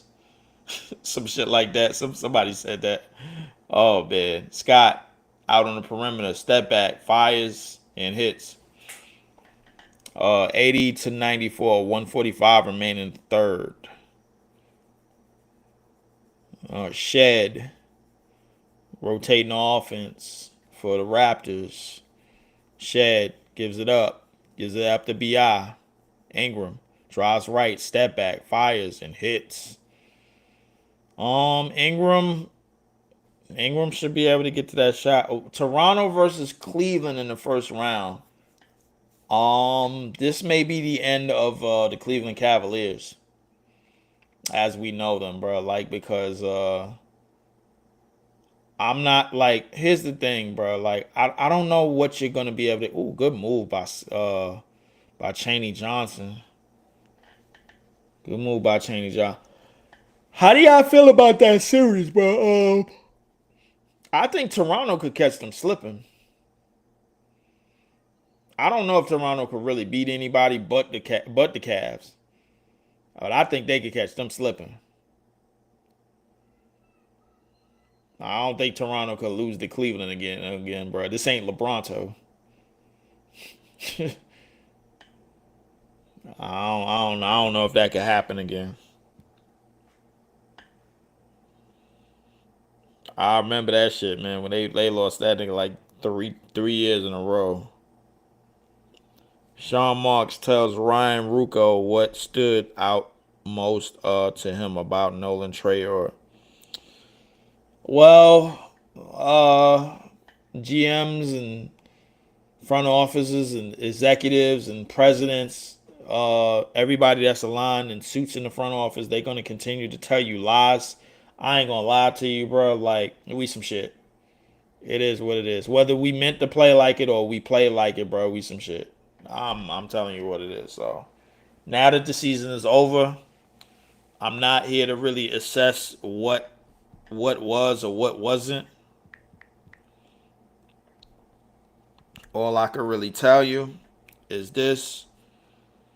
Um, let's see. Nolan Trayor, 22.2 minutes, 8.6 shot field goals a game.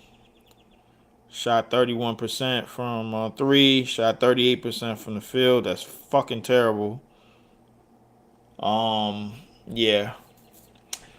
My man Down Under said, looks like we are third worst in the NBA.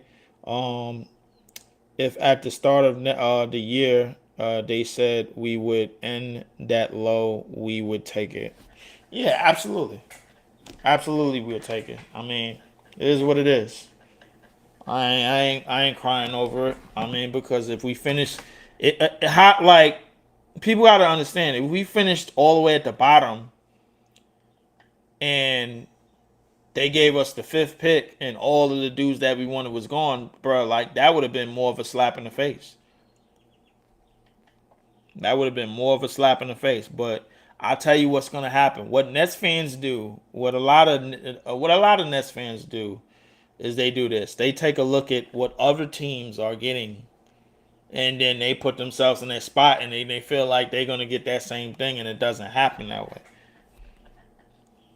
That's what we do a lot of. So that's what we do a lot of, man. So I don't know if I'm gonna do the fourth quarter of this game, bro. Like, cause I low key wanna I kind of want to clip this show up, clipping this shit on my own, and man, this shit is like, yeah, you can do it, man, but you can't do it. I don't know, man. I don't know how they do it, man. Said facts, Leaf. Way worse. Getting fifth pick. Being last. Yeah, it is way worse, man, because that means that the league don't f with you at all. The league don't mess with you at all. That's what that means. If you all the way at the bottom and they give you the fifth pick, that means that they are not messing with you. They are not messing with you at all, bro. So, okay. Notice how all of our rookies played a certain amount of games this year. I noticed that, bro. Like I really, really noticed that. Like so games played this year, so Nick Claxton and Noah Clowney is the only ones that could qualify for awards. Nobody else played over 65 games this year. No,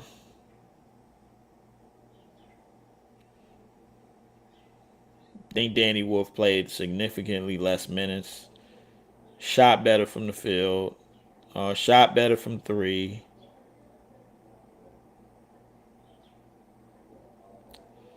Nolan shot better from the free throw line slightly.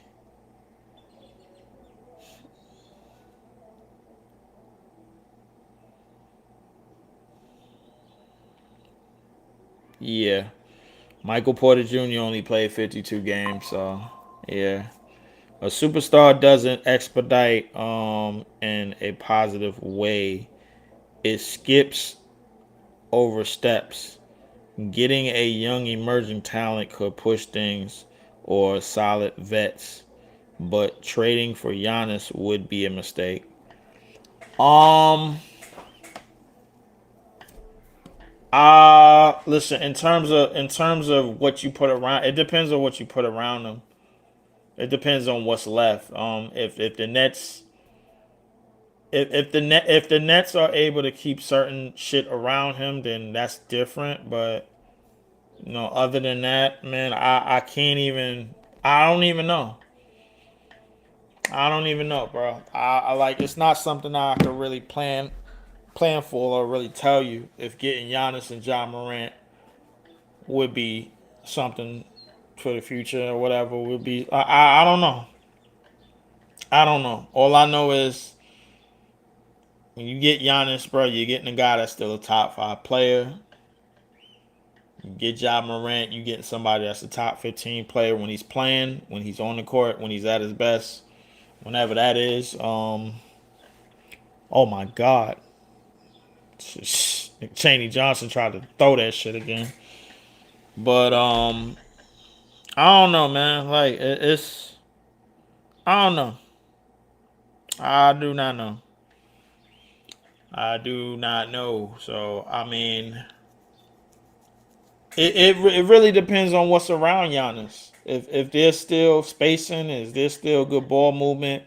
If Giannis is not the primary ball handler and he can play off of dunk box cuts and slips and just being that extra screen man, extra screen and roll man, and extra that extra cut man, like kind of you put him in the spots that the Pelicans put Zion in terms of catch and go, catch and cut, that those type of things. If you implement like some simple concepts where Giannis is not being his body is not being overworked, then I think you got something. Instead, I mean, Donovan Mitchell and Giannis would instantly get us to the top 10. Yeah, yeah, definitely, absolutely. There's no doubt about it. How do we accumulate them? I don't know, cause the thing is the one thing I know about this CBA is that it's certain teams that are looking to go that probably gonna look to go under the apron, under that apron, and they don't care how they get under there. They just know they got to get certain contracts off, and like they like, hey, yo, we need to get the certain contracts off. So Cleveland is one of them teams. Cleveland is one of them teams with a high payroll, and we could be able to do something. We could be able to do something. You know what I'm saying? So it is what it is. It is what it is. So 104 to 85. Nets are losing like they supposed to. I was hoping that the Pacers was gonna win their game, but nope. Don't look like that's happening. So it looks like the Nets are gonna be locked in at the bottom three. Bottom three in the league. So appreciate everybody, man, for locking into the page, man. Appreciate everybody that subscribed to the page. All 320 something, 300, I think 326 was the count for a minute actually, man. I got over 300 back a while ago, but 320 something was the count for this year, man. Did okay this year, man. Appreciate everybody for the birthday wishes, man. My birthday had just passed this past Tuesday. Um, Doing a lot of things, man. Appreciate everybody that seen me on any other platform. That shouted me out on any other platform, wherever it was. YouTube.com/athlete4788. Twitter.com or X.com. Excuse me. On Twitter, elite4788. Of course, social media outlets. Shout out to the producers of the show, the ABSN network, man. Shout out Aboriginal Sports Network. Make sure youtube.com/, Aboriginal Sports Network. Shout out to Big Pat Sports Talk. Shout out to Unpopular Opinion Sports Talk, man. Shout out to Coach Ed Gladney. Shout out to Coach Ed Gladney. Of course, shout out to Man Cave, man, from the Man Cave podcast. Um, Want to give a shout out to all the WNBA content makers this year, man. Shout out to my man. Welcome to HDTV. Shout out to Casino for Life.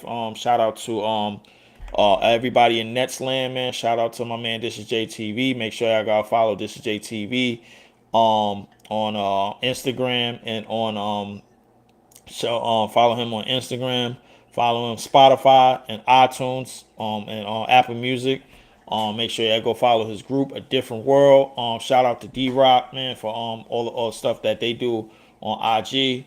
Shout out to BKNY Hoops. Shout out to John. Shout out to my man Big Priest. Also special shout out to Showtime Sports. Um, on the other side of things, man, shout out to everybody over there on that side.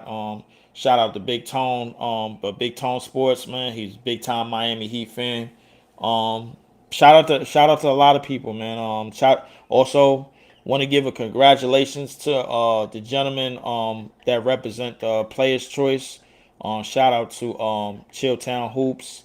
Shout out to my man Bobby, my man Big Ox Media, man. Shout out to Ron and that group, to the McKissick brothers.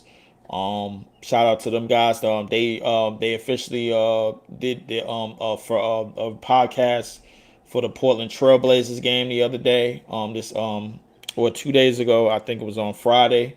They was invited by the Portland Trailblazers. Shout out to the Portland Trailblazers for extending that invite to a lot of the to the some damn good content creators, damn good basketball guys, man. A lot of those guys over there, man. They done a lot of things in their careers and in their life for basketball, man. Shout out to them over there. Shout out to everybody over there at that channel. And shout out to everybody that follows that channel. All over 150,000 subscribers to that channel. Shout out to all the MVP members of that channel. Um, Make sure you guys still lock in for the summer. I will be doing some WNBA content, man. I'm just a basketball fanatic. You know what I'm saying? I don't want to say fanatic, man, but I'm definitely a basketball supporter. I can't use the addict word. That word just sounds bad. But shout out to FIFA. Shout out to Down Under. Shout out to This is JTV. Shout out to John. Shout out to Mosley. Shout out to Jelio. Shout out to Big Fan Bree. Shout out to Player One. Shout out to whoever I'm missing. Good God, man. It's a lot of people. It's a lot of people that had to give shout outs to. Shout out to Danny Better Sports. Shout out to Unpopular Opinion Sports. My man NYG, that's my Nets brother. Um, shout out to all my Nets family, man. Shout out to Jovan Ship. Um, big shout out to all of everybody on IG, everybody on Twitter, everybody on Facebook, and everybody on I don't really go on. I tried to stream on there. I'm gonna try to stream more. Sometime this summer, maybe next year. But shout out to everybody on TikTok. I can't believe I'm saying that shit. Shout out to everybody on TikTok, man. It's one of definitely up and coming, man, for sports talk, man. We did a lot of sports talk on there.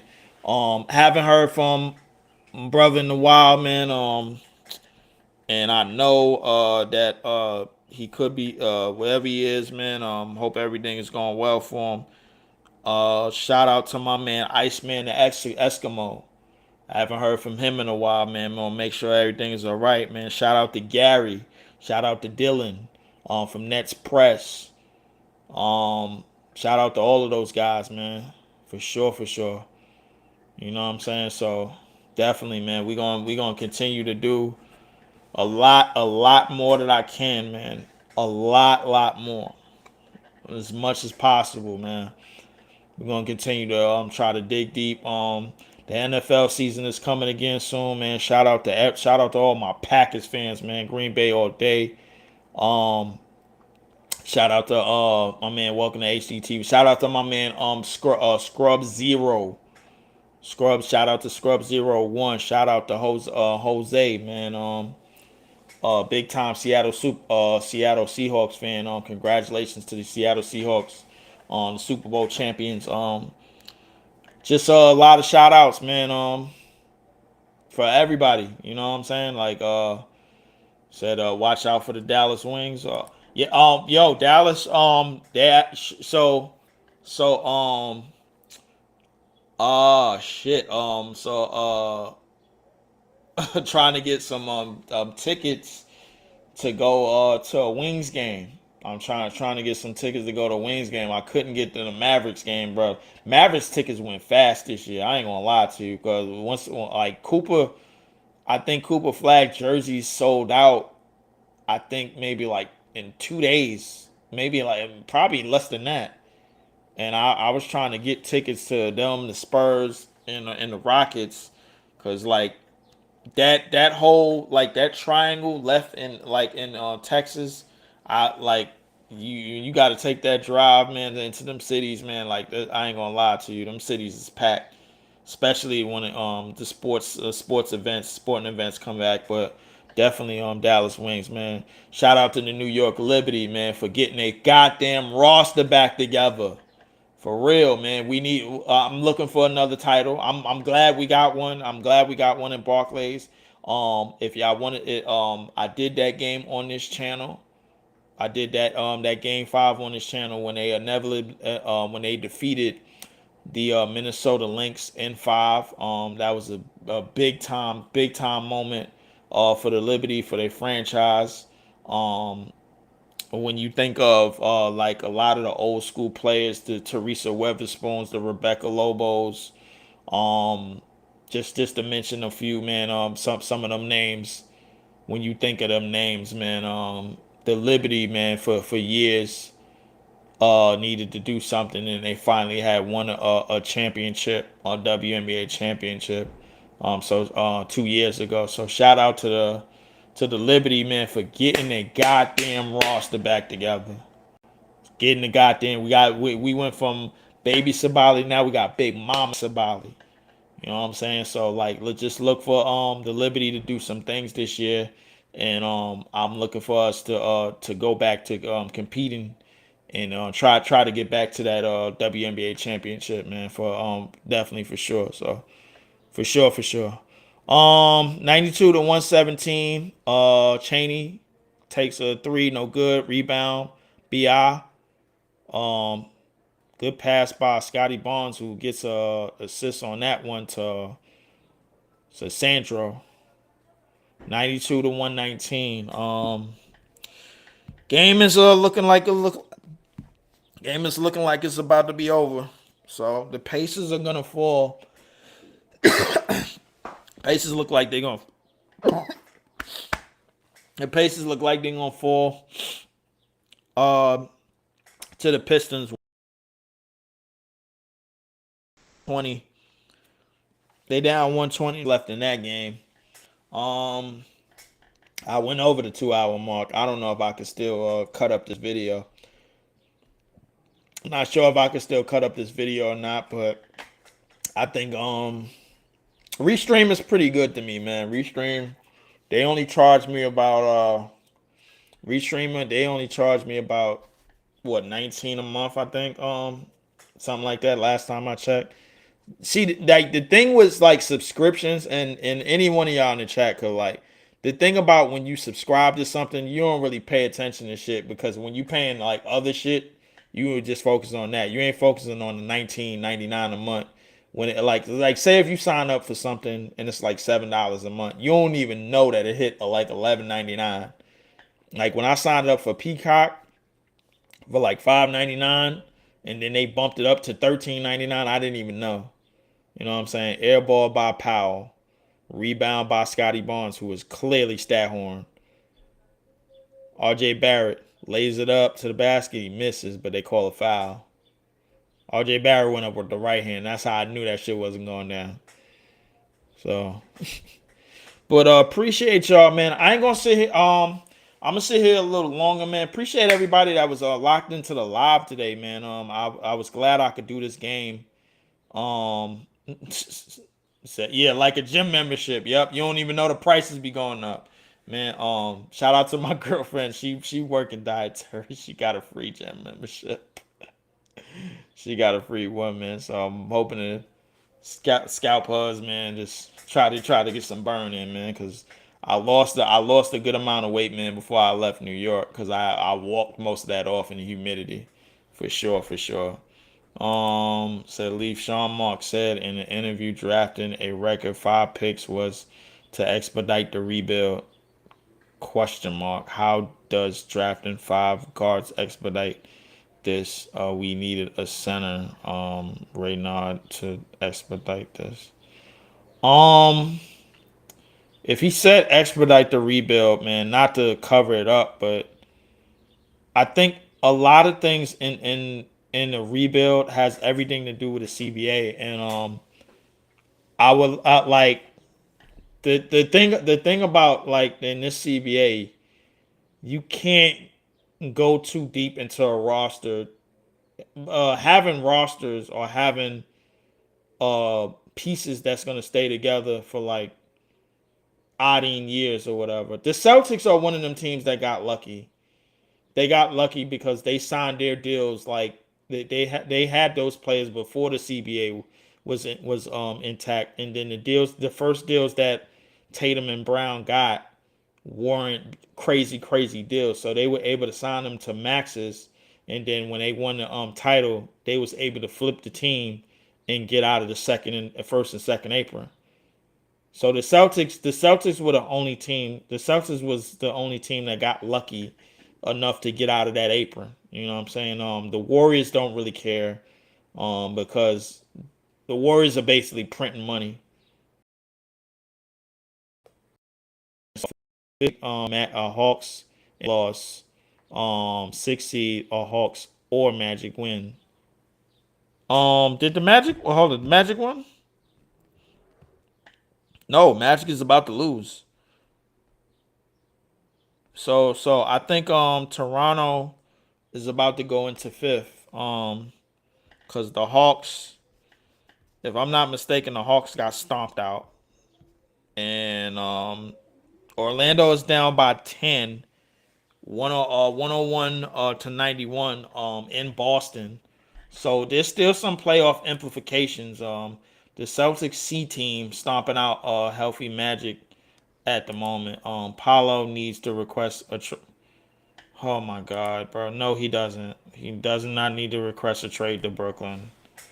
Stop. Like he doesn't play in the open court enough.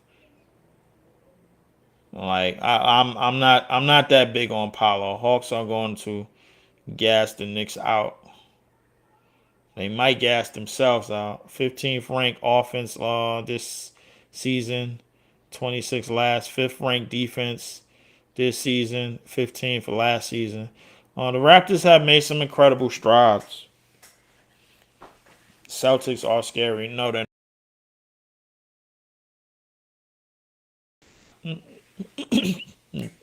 not.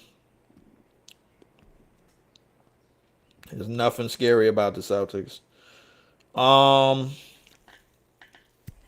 People still got to remember in their mind, bro. Like they need Tatum to eventually go back to the Tatum that was on his way to being a top 5 player, bro. Like, and the thing is, they have Tatum in a different role right now.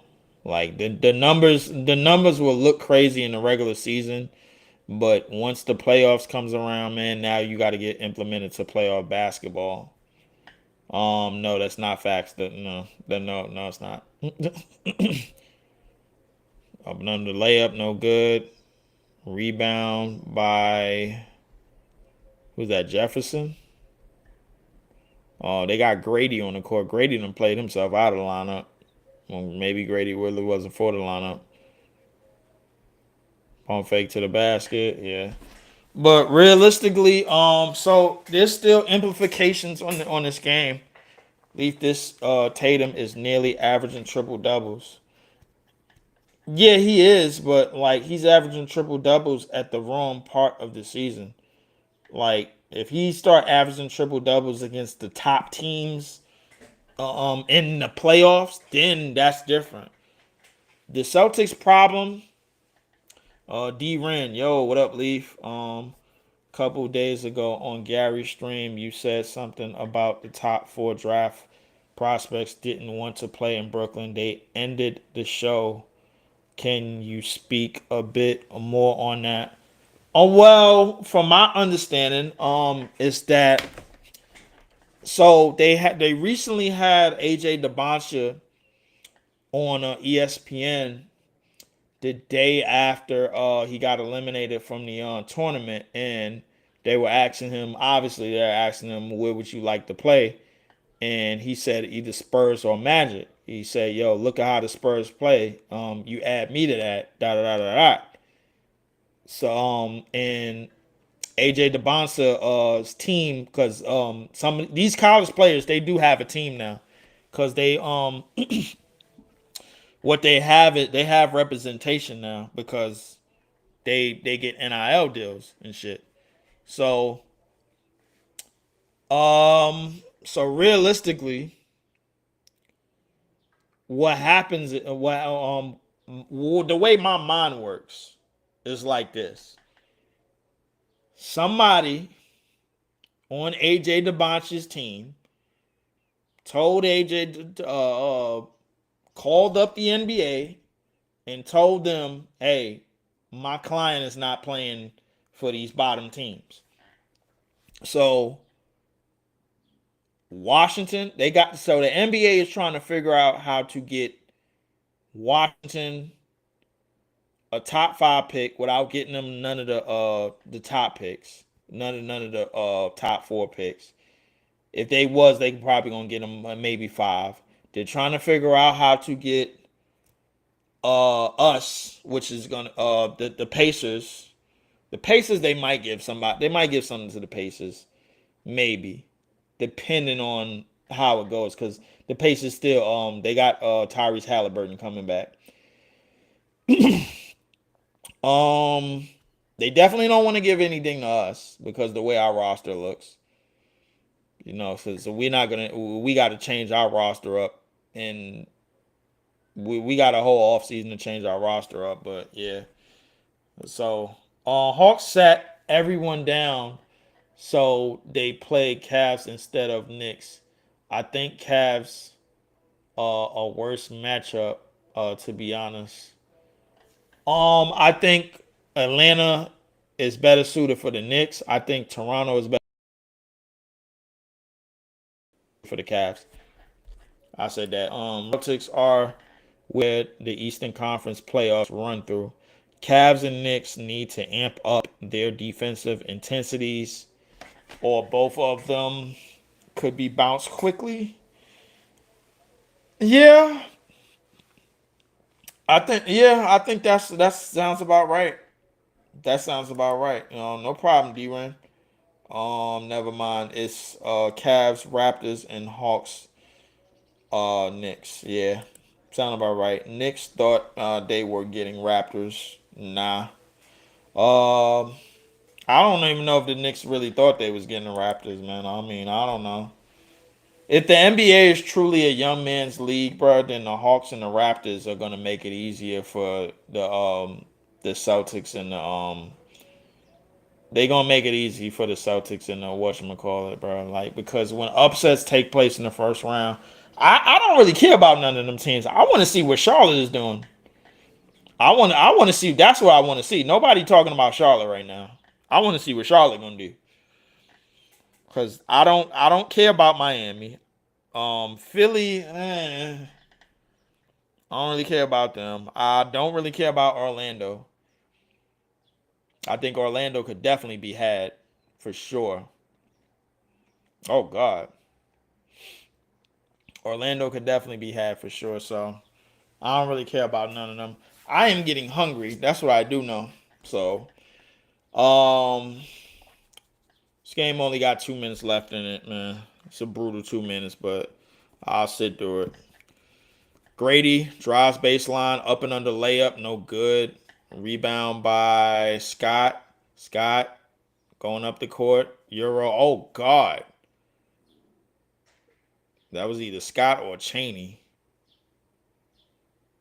Just got away with it. Some crazy ass Giannis Euro dunk. Yeah.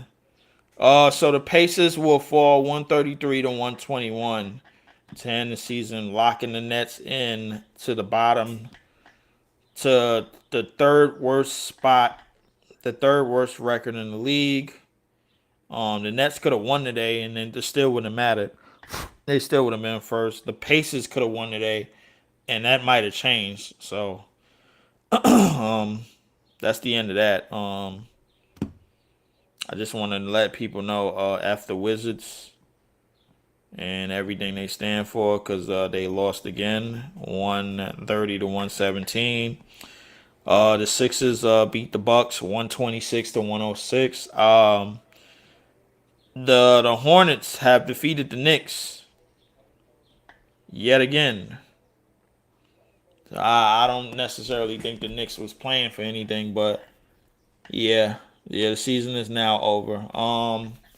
Season is now over. So that was the final score, 136 to 101. To end another miserable last season from the Nets. Don't even want to go over the stats to these games, man. Congratulations, we got through. I don't know what we got through, bro, but whatever. Yeah, so that's pretty much it. That's pretty much it. But appreciate everybody clocking in.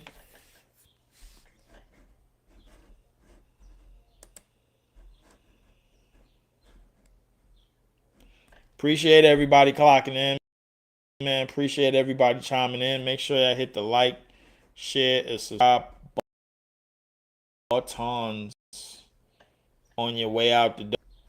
On your way out the door. On your way out the door.